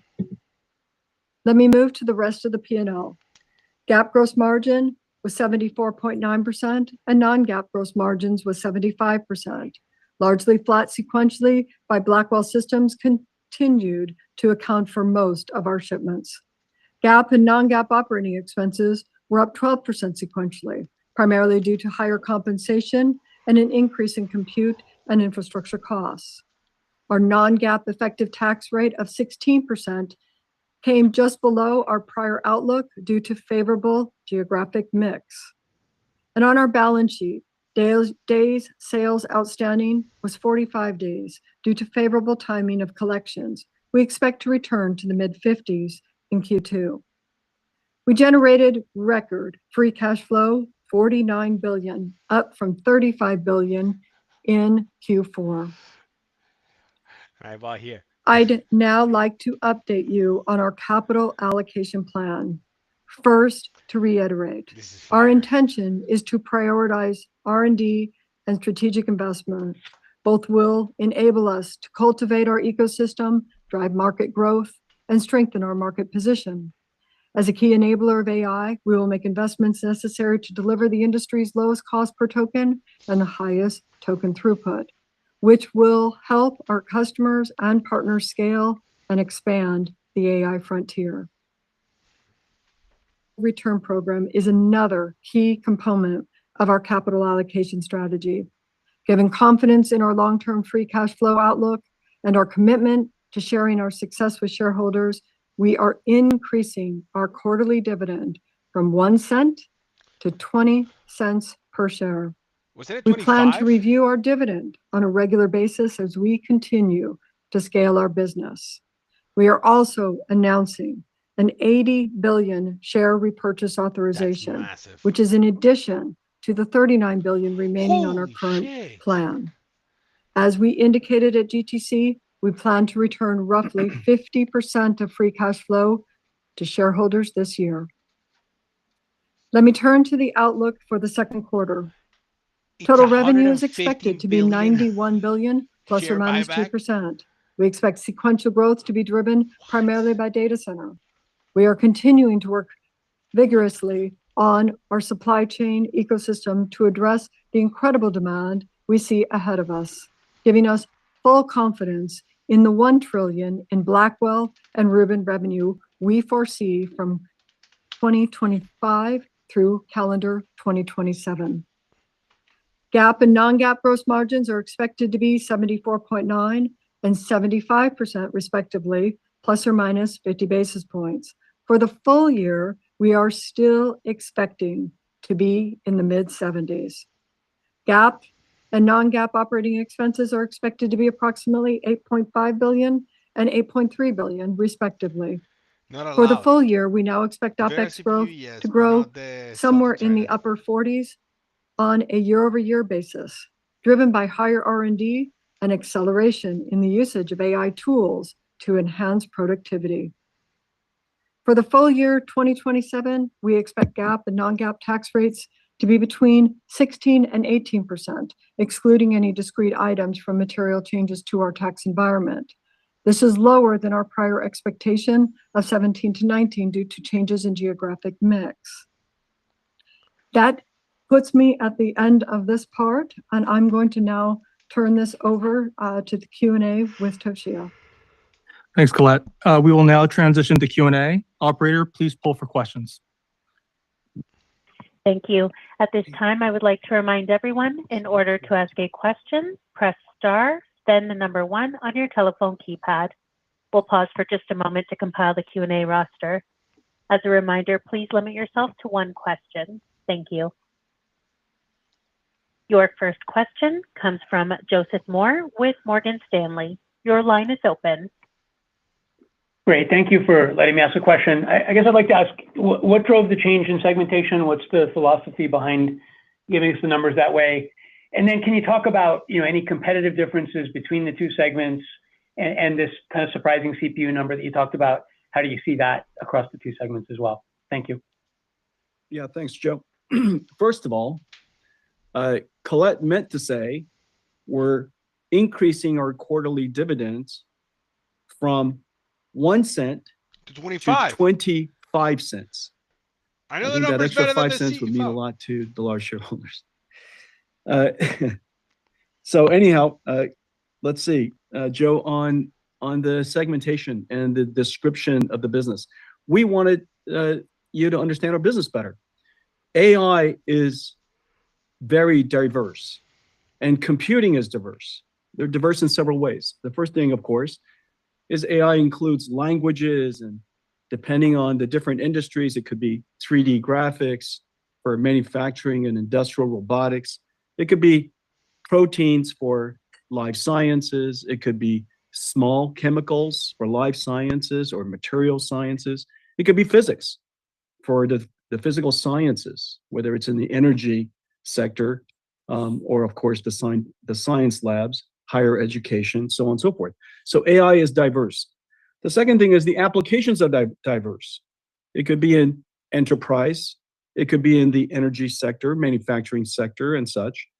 Where it runs is diverse. It could be in the hyperscale cloud. It could be AI natives. These a whole network of AI natives that are cropping up around the world. Enterprises on-prem, industrial in the factories, in the plants, all the way to supercomputing centers and the edge. Edge including, of course, what most people see, self-driving cars, robotics, but a large growing network of computers inside manufacturing plants, whether it's a chip plant or packaging or computer plants, all kinds of different types of manufacturing plants. And then, of course, in the future, every single base station, every single radio network would become an AI-powered radio network. And so where it runs. And then lastly, how it's governed. It could be operated by a public cloud, but it could also have industrial regulatory reasons that prevents it from being run in a regulatory cloud. It could be because of confidential computing. It could be because of national security reasons. Different data centers have to be built differently. NVIDIA is quite unique in the sense that we are the only company that builds all of the technology components. We build it in an extreme co-design way, in a complete end-to-end way, in a full stack way. But then we, of course, open the platform so that it could be integrated into all the different environments. But some environments just require, an enterprise, for example, require a company who has all of the technologies working together so that they don't have to build it. They would like to buy it and operate it. And so there's many different segments of the data center market where NVIDIA's total solution, fully integrated solution with full stack, but still open, that way of producing or delivering products is really, really important. And so if you look at our different segments, the way we broke it out into 3 large segments, you take all of the words that I just said, and you try to find the simplest factoring of it. It would be the hyperscale clouds. That would be one large segment. And within that segment, there's 3 different ways that we operate.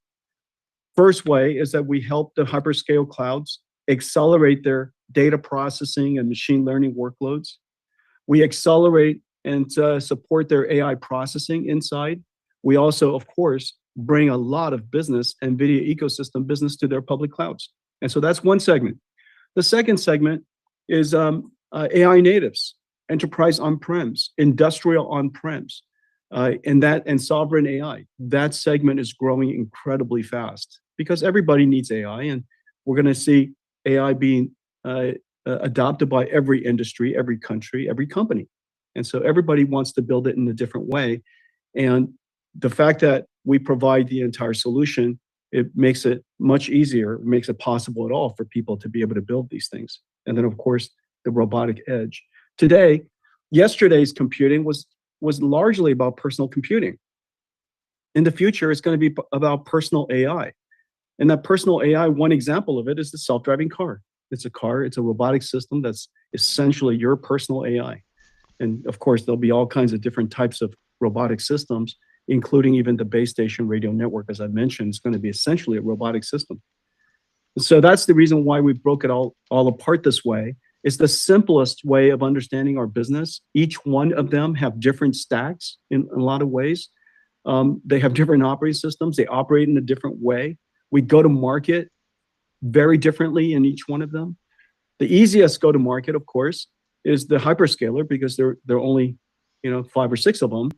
But the rest of them, the rest of the industry represents a couple of 250,000 companies around the world. That go to market is very complex, very diverse. Your understanding of AI has to be extremely diverse. And as you know, NVIDIA has the largest suite of acceleration libraries in the world, from computational lithography to fluid dynamics to particle physics to molecular dynamics, to the list goes on. And all of those libraries are essential for us to engage the vertical industries that represents the second and the third category. Okay, so anyways, it's really about the fact that our business has now evolved and grown to such a large scale. It's helpful to segment it so that you have a better understanding of how our business works. Your next question comes from Ben Reitzes with Melius Research. Your line is open. Hey guys, thanks so much. I wanted to ask Jensen, I want to ask you about your philosophy on growth. Your data center business ex-China grew about 120% in the quarter, and then you're guiding about 100. CapEx at the hyperscalers is forecast by many, including myself, to grow 90 to 100% this year. And you talked about data center, still on track to be 3 to 4 trillion by the end of the decade. I was just wondering, is the goal for the company to grow faster than hyperscaler CapEx? Are you comfortable in kind of endorsing that view? And do you still see hyperscaler CapEx kind of still growing after this year at a very rapid clip? Thanks a lot. Yeah, thanks, Ben. So first of all, we should be growing faster than hyperscale CapEx. And the reason for that is illustrated by the segmentation that I just described. Because our data center business has 2 large parts. It has more parts than that, but we combined it into 2 large parts for simplicity's sake. It's much more complex than the 2 large parts, but I combined it into 2 so that it's at least easier to understand. Okay, and so if you look at The first part is hyperscalers. That's the hyperscale CapEx that you were just talking about. And there are $1 trillion this year. I have every expectation it's going to grow from here for fundamentally good reasons. This is the way computing is going to work in the future.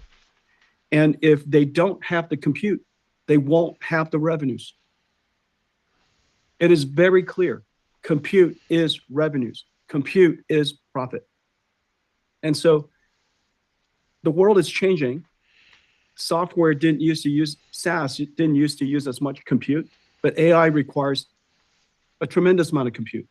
But you could do, of course, incredibly more, which is the reason why we heard about the AI frontier AI companies, both Anthropic and OpenAI, growing at an incredible pace. The fact that they can grow within 1 month, what some of the SaaS companies would have taken a decade to grow, tells you something. And so the first category is hyperscale, and the CapEx is at $1 trillion, and it's growing towards the 3 to 4. The second category is all of the AI native clouds. They're regional. They're all over the place. There are startups all over the world supporting those companies. They're enterprise, 250,000 enterprise companies around the world. Many of them will have to build or want to build AI factories for themselves to operate. Many industrial companies, there's no choice but to put the computer where the context is, where the action is. You can't put that in the cloud. It has to respond reliably, quickly, every single time. Can't imagine, a chip plant, a chip fab being connected to a cloud service provider. Doesn't make any sense. And so the second category, and then sovereign AI clouds. And so there's a whole category of data centers that semi-custom chips just don't apply, because these data centers want to buy systems, they want to operate systems, they don't want to design, they don't want to build it themselves. And so the second category is extremely diverse. Instead of 5 or 6, 7 companies representing the revenues associated with our first category, the second category is hundreds, thousands of companies, and in the future it'll be hundreds of thousands of companies with a large number of companies with smaller installations. And that category is going to continue to grow at incredible pace. This second category, when I talk about physical AI and I talk about how the rest of the $100 trillion industry that has not been impacted by IT in the last 30 years, it's about to be impacted by AI. That is the segment that I'm talking about. The second cluster is growing incredibly fast. Our share of that, of course, is very, very large. We're fairly unique in our ability to be able to serve this industry. Our platform is built like it's vertically integrated so that everything works. But then we disassemble it so that people can build and buy it in the configuration they want and assemble it the way they like. And so this second category is fairly poorly understood because there are just so many small companies or so many companies, and each one of the installations are relatively small compared to, of course, one of the hyperscalers. And so if you look at the segmentation and the size of each, you could see that, in fact, we're growing share in the hyperscalers because we now have much bigger support from Anthropic, a new partner of ours, and we're helping them expand their capacity greatly in the coming years. And then the second, very few companies have exposure into the second category because of the platform solution that we have. Your next question comes from CJ Muse with Cantor Fitzgerald. Your line is open. Yeah, good afternoon. Thank you for taking the question. You have Vera Rubin coming soon, and you obviously have great insight into coming updates to frontier models and new techniques to optimize around diverse AI workloads. With investors keenly focused on your market share and inference, how do you see Vera Rubin and your extreme co-engineering impacting your share of the inference market, as we look into late 26, 27? Well, we are growing share in inference, and we're growing share in inference very, very quickly. And the reason for that is this year, the number of frontier model companies grew. And so there's Cursor and Perplexity, and there's some new model companies, TML and Reflection, and the list goes on. And so the number of frontier model companies has grown. And we added Anthropic to our partnership this year. They're expanding incredibly fast. We've partnered with them to secure computing capacity across Azure, AWS, CoreWeave. I forget who else we've already announced, but there's a whole list of others that we are bringing online for them. And so the amount of capacity that we're going to bring online for Anthropic this year and next year is going to be quite significant, very significant. And so we're growing, and our coverage of Anthropic has been largely zero until just recently. And so we're gaining share tremendously fast in inference. Vera Rubin is going to be even more successful than Grace Blackwell at this point.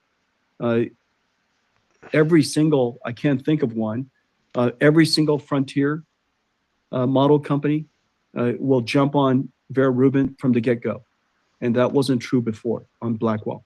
And so Vera Rubin is off to a tremendous start, and it'll surely be more successful than even Grace Blackwell.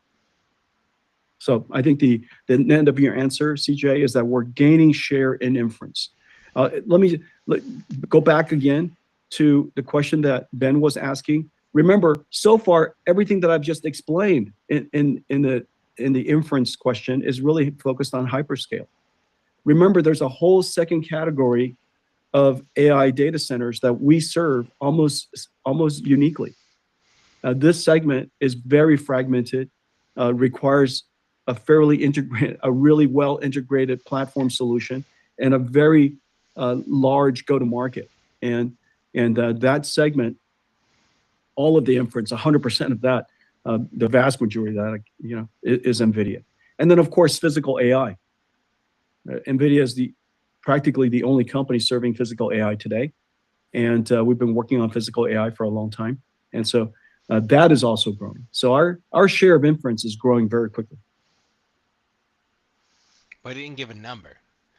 Your next question comes from Timothy Arcuri with UBS. Your line is open. Thanks a lot. Jensen, I wanted to ask about the traction you're getting with some of these custom merchant things you're doing, stuff like CPX, market data, LPX, and I just wanted to ask and see sort of, you've talked before about fast instance being, I think, 20% of the market. So I would imagine you're getting pretty good traction with LPX. So can you just talk about that and maybe also how that fits into your broader platform strategy? Thanks. The LPX is designed for low latency and high token rate, but its throughput is low. Its model size capacity is low, and its context processing, its ability to absorb a lot of context, for example, for software coding, for agentic workloads, its ability to absorb a great deal of context is lower. And so the challenge is simply, and I've explained before that the use case for LPX is not broad. It's intended for somebody who has a fairly large portfolio of different types of token services, and for the high token rate, maybe these services are quite premium, and the number of customers is not significant, but the token rate is very high. And so that remains exactly consistent with what I've said before, and I still expect that. And so I expect that LPX and other SRAM based decode focused token, high token rate generated focused accelerators will be a niche product for some time to come. As you know, Grace Blackwell and Vera Rubin, we support the entire life cycle of AI, from the data processing, preparing for training, data processing, to pre-training, to post-training, reinforcement learning, all the way to inference. Grace Blackwell is the best platform in the world to do all of that. And if in certain circumstances, so long as the customer, the provider already has a high token rate service that they can offer, then we can tack on an LPX, and they could deliver that service even better. And so that's how I see the market. And I think whether it's 20% or 10% just depends on where we are in the development of AI. I think today it's a lot less than 20%. Someday these premium tokens could be 20%, and I'm we're ready to work with service providers to enable this capability. I'm excited about it. Market data Your next connection question lost. comes from Vivek Arya with Bank of America Securities. Your line is open. Market data connection reestablished. Thanks for taking my question. Jensen, there's a lot of excitement around CPU for agentic applications and just a lot of noise around the number of CPUs actually exceeding the number of GPUs. And I was just hoping that you could kind of, give your perspective that, first of all, is this an incremental workload? Is this kind of cannibalizing what the GPU would have done otherwise? And then secondly, the 20 billion number that you gave, is that for standalone Vera CPUs, or is that kind of already included in that Vera as part of Vera Rubin? So just if you could educate us on the role of CPU versus GPU. Is it cannibalistic? Is it incremental? And then the 20 billion number, how to kind of put that in context with what you sell, right? Which is usually the CPU as part of the GPU. It should be incremental, no? The 20 billion is for standalone CPU, and remember we have Vera is used in 3 ways as a standalone CPU, 4 ways. Let me just start with the one that you already know. The first way is Vera Rubin, and we'll sell millions of Rubins, and every 2 of them is connected to a Vera. And of course, we price those too, and they're properly priced. And so that's number 1 use case. The second use case is Vera standalone CPU. The third is Vera with CX9 and the software stack for storage. And then Vera with CX9 with a software stack for security and compute isolation and confidential computing. Okay, so each one of those use cases is built on Vera, and my sense is that we'll be supply constrained throughout the entire life of Vera Rubin. There are 4 different use cases of it, and but anyhow, the answer to your question is of the 20 billion is a standalone. With respect to CPU use, an agent is essentially what people call a harness. The agent has a harness that does and the harness could be OpenClaw, it could be Hermes, Claude Code is essentially a harness around Claude, around the Opus model. OpenAI's Codex is a harness around the GPT 5.5 model. And so these are harnesses, and these harnesses provide for things like I/O, orchestration, memory management, tool use, connected to tools, for example, browsers and things like that, C compilers, Python compilers. And so the harness runs on CPU, and the tool use runs on CPUs. So for example, if the AI were to do a search or do a browser, use a browser, that would run on the CPU. The world has a billion users, human users. My sense is that the world is going to have billions of agents. Not today. I mean, we're going to grow into it, but it will have billions of agents, and those billions of agents will all use tools, and those tools are going to be like, like PCs, just like us humans using PCs today. In the future, you'll have an agent using PC, and so if you kind of think along the lines of, in the future, you pick your favorite number of agents at the moment. At the moment, call it a few 100,000, but in the future, call it, eventually a few billion. I could imagine them all using effectively having PCs that they can all use. And but the large language, every one of those agents are going to spin off sub-agents, and every time they spin these off, you're going to need to do inference. That's where the thinking happens. All of the thinking happens on GPUs. The future, guys. All of the orchestration essentially runs on CPUs, and the sub-agents, when they're spun off, when they're thinking, they use GPUs. Stuff like that. Whenever the agents use simulators, those can run on CPUs or GPUs, which is the reason why we're working so closely with Cadence and Synopsys, and to accelerate all of the world's tools. We're accelerating all of the world's tools and data processing engines and database engines because agents use these tools and have, they have lower patience tolerance than humans, and they want things to happen quickly. And so we're accelerating all of the world's tools so that it runs on CUDA. And you could see us doing that, when I work with Cadence and Synopsys and Siemens and, companies, and Adobe. And that's because we're trying to get all of the world's tools to run on GPUs, because they already have GPUs and it's a lot faster. So we're going to need a lot more CPUs, and Vera was designed to be an agentic CPU. The CPUs of the past were designed to have many cores so that it could be easily rentable. People rented cores. Well, agents don't rent cores. They just want the work to be done fast. The economics of the past was dollars per core.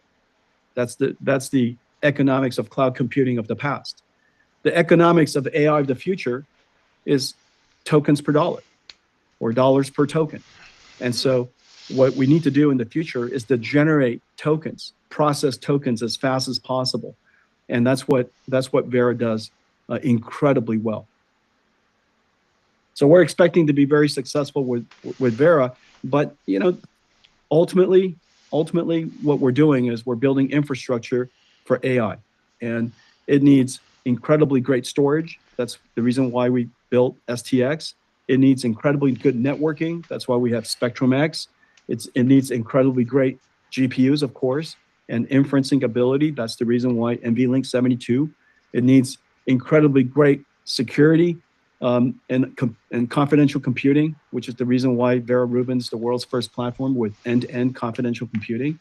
And it needs, great CPUs. We've got it all covered. Your next question comes from Stacy Raskin with Bernstein Research. Your line is open. Hi, guys. Thanks for taking my question. I wanted to go back to the segmentation. So first of all, I'm just curious, where do you put the neoclouds across those two segments? Are they in hyperscale, or are they in the AI cloud? Part of me assumes the latter, but I'm not so sure. And then, if I just look at the magnitude of them, I mean, they're both about the same magnitude now. It almost sounded to me like you were suggesting that you thought the latter, the AI cloud, would grow faster, maybe going forward, than hyperscale. Is that what you're trying to say, or do you just see like the same kind of growth coming from both segments? First of all, you're correct that AI native clouds don't build chips, don't design their own chips, and they don't want to. They can't really assemble, unrelated parts together into an AI factory. And their patience, their tolerance for time to first token is extremely low. And their need for an architecture that has a great deal of offtake so that it runs every model, has customers from everywhere, is incredibly high. And so that's the reason why NVIDIA's architecture is so perfect for them. We offer every component, and whatever we don't offer, our ecosystem of partners offer it, and it's all fully integrated. It all works together. The number of customers that could rent it from an AI native is incredibly high. Basically, every single AI builder, every AI native startup around the world, SaaS companies, enterprise companies, industrial companies, and so our computing, our architecture is the most rentable of any computing platform in the world. So it's the most performant. It's the easiest to put together. It's the most rentable, has the best TCO, and it's the easiest to finance. And so all of those properties are quite unique to the needs of AI natives. It's in the second category. They're very similar to even OEMs and so on and so forth, large enterprises and so forth, surprisingly. Okay, so we put that in the second category. If you look at that segment, it started growing after the AI ecosystem developed in the hyperscale. Hyperscale developed AI first for a lot of reasons. They have great computer science, they have excellent data center capability, and they also focus largely on consumer applications, which, if not perfect, is not the end of the world. It enhances the service so long as it enhances the service. And so for many of the other applications, industrial applications, enterprise applications, until the AI is very capable and does really productive work and does it safely, and it could do it in a way that can actually generate impact and income, it doesn't really get used. And so you expect the second category to develop slower than hyperscale, and you could see that in the numbers. However, long term, if you look at industrial and enterprise, clearly that's where future economics is going to be, because it represents some, 50, 80 trillion dollars of the world's economy, and so and it's going to be larger than that because of AI. And so I expect the second category to be larger over time. Both in the near term, over the next several years. I think it's a foregone conclusion. Both are going to grow incredibly fast. I expect the second category to still grow faster, but both are going to grow incredibly fast. And then I'm hoping that within the next 5 years, physical AI and robotics segment is going to grow incredibly fast. Your next question comes from Jim Schneider with Goldman Sachs. Your line is open. Good afternoon. Thanks for taking my question. Back at GTC, I believe you discussed a $1 trillion visibility into both your Rubin and Blackwell platform revenue, right, but I believe that excluded things like LPX, Rubin CPX, and the Vera CPU racks. Could you maybe give us a sense about whether the Vera CPUs are going to be the biggest source of upside above and beyond that $1 trillion? Are you contemplating other sort of combinations of products, including CPUs, that would allow you to gain an even greater share of that total TAM? Thank you. In terms of incremental above the trillion, I would say one, the continued growing of share of the frontier AI models. I'm expecting to grow more share, and so I'm expecting that to grow. Number two, we didn't include any Vera CPU, standalone CPU, in that number, and so I expect that to be the second largest. The TAM is, of course, quite large in agentic systems, and all of our customers are quite excited about Vera, and we're going to sell a whole bunch of Veras.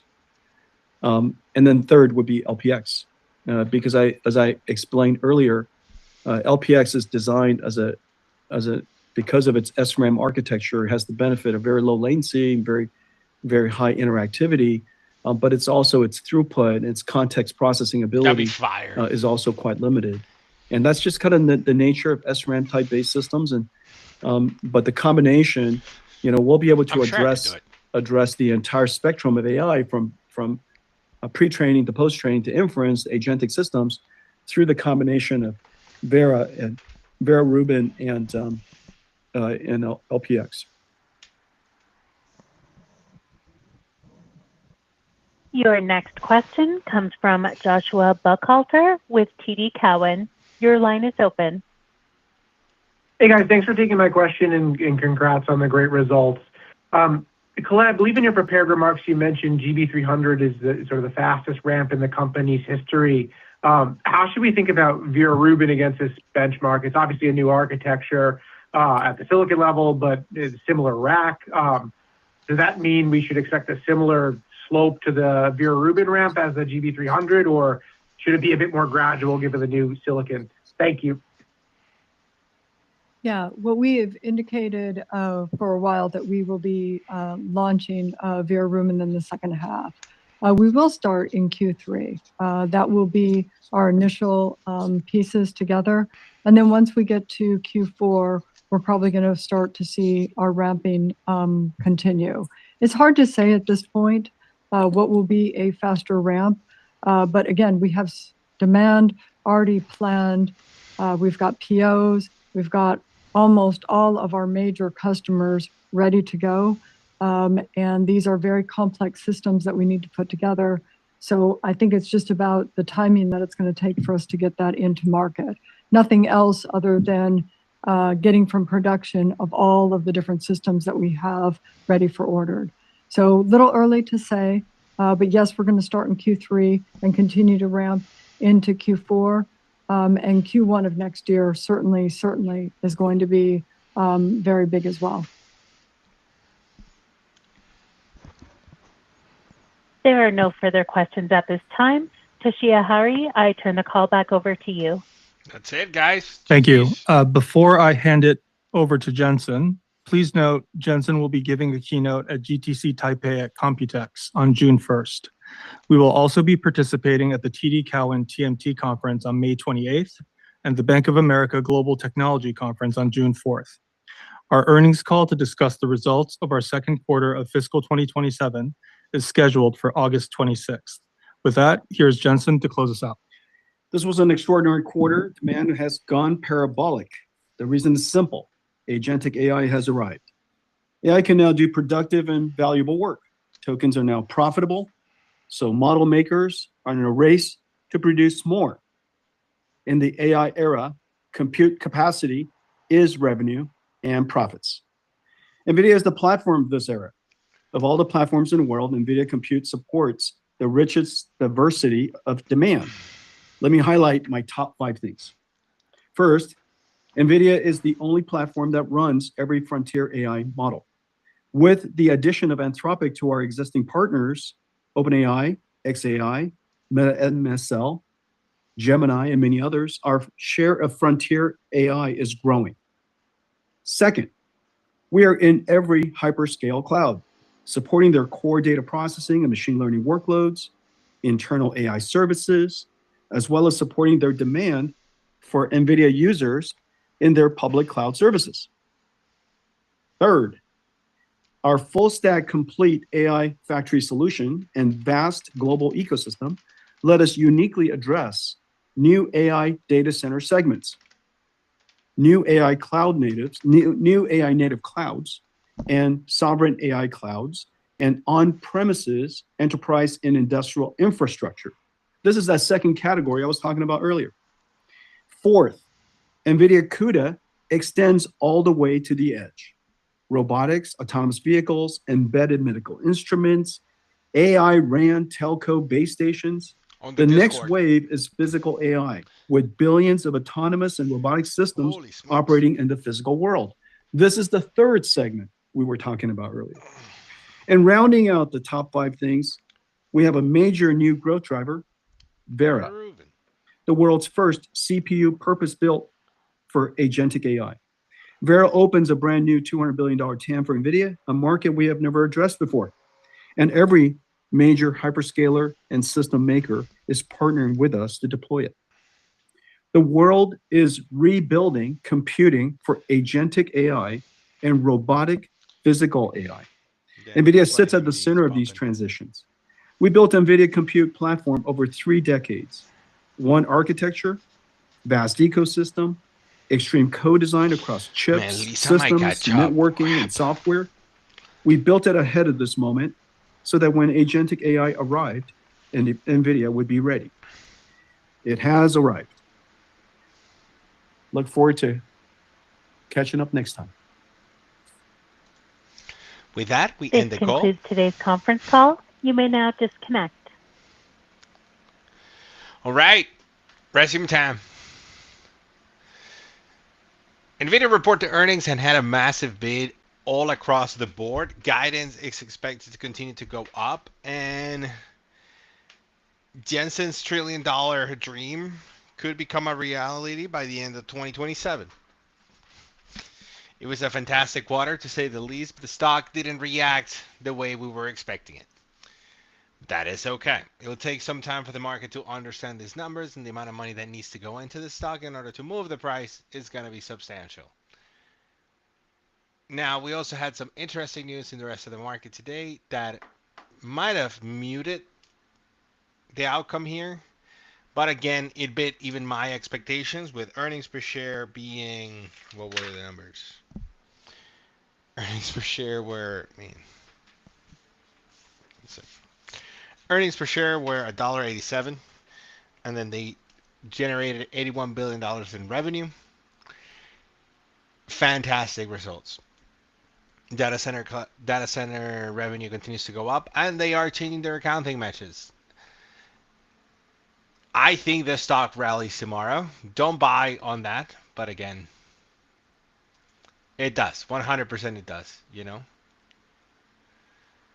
So yeah. I'm super tired. I woke up super early, guys. Sorry that I'm half dead. Hopefully we see, because remember, like the last 2 earnings, I have been super excited about the numbers and the market was super excited. This time around, the market is not excited, so it'll be interesting to see what happens tomorrow during the earnings to see how this performs. I appreciate you guys for watching. Graham, Dragos, Adit, Antonio, and Arky. Thanks so much for watching, everybody. Don't forget to hit that like and subscribe if you're new to the channel. We're going to go live tomorrow at some point. Well, every day at 1:30. We're planning to go live, so hopefully nothing happens until tomorrow. And yeah, we see a rally here. This is going to be interesting. I'm quite surprised, 220. I mean, if we look at the daily, market did say it. We went up, we touched 220, and then we now back to 220. So it's going to be interesting to see how it plays out tomorrow. Thanks so much for watching. I do think that we're going to rally, but well, short term, I have no idea. Thanks so much for watching, everybody. Peace. I'm so tired, dude. I'm so tired. It's so crazy.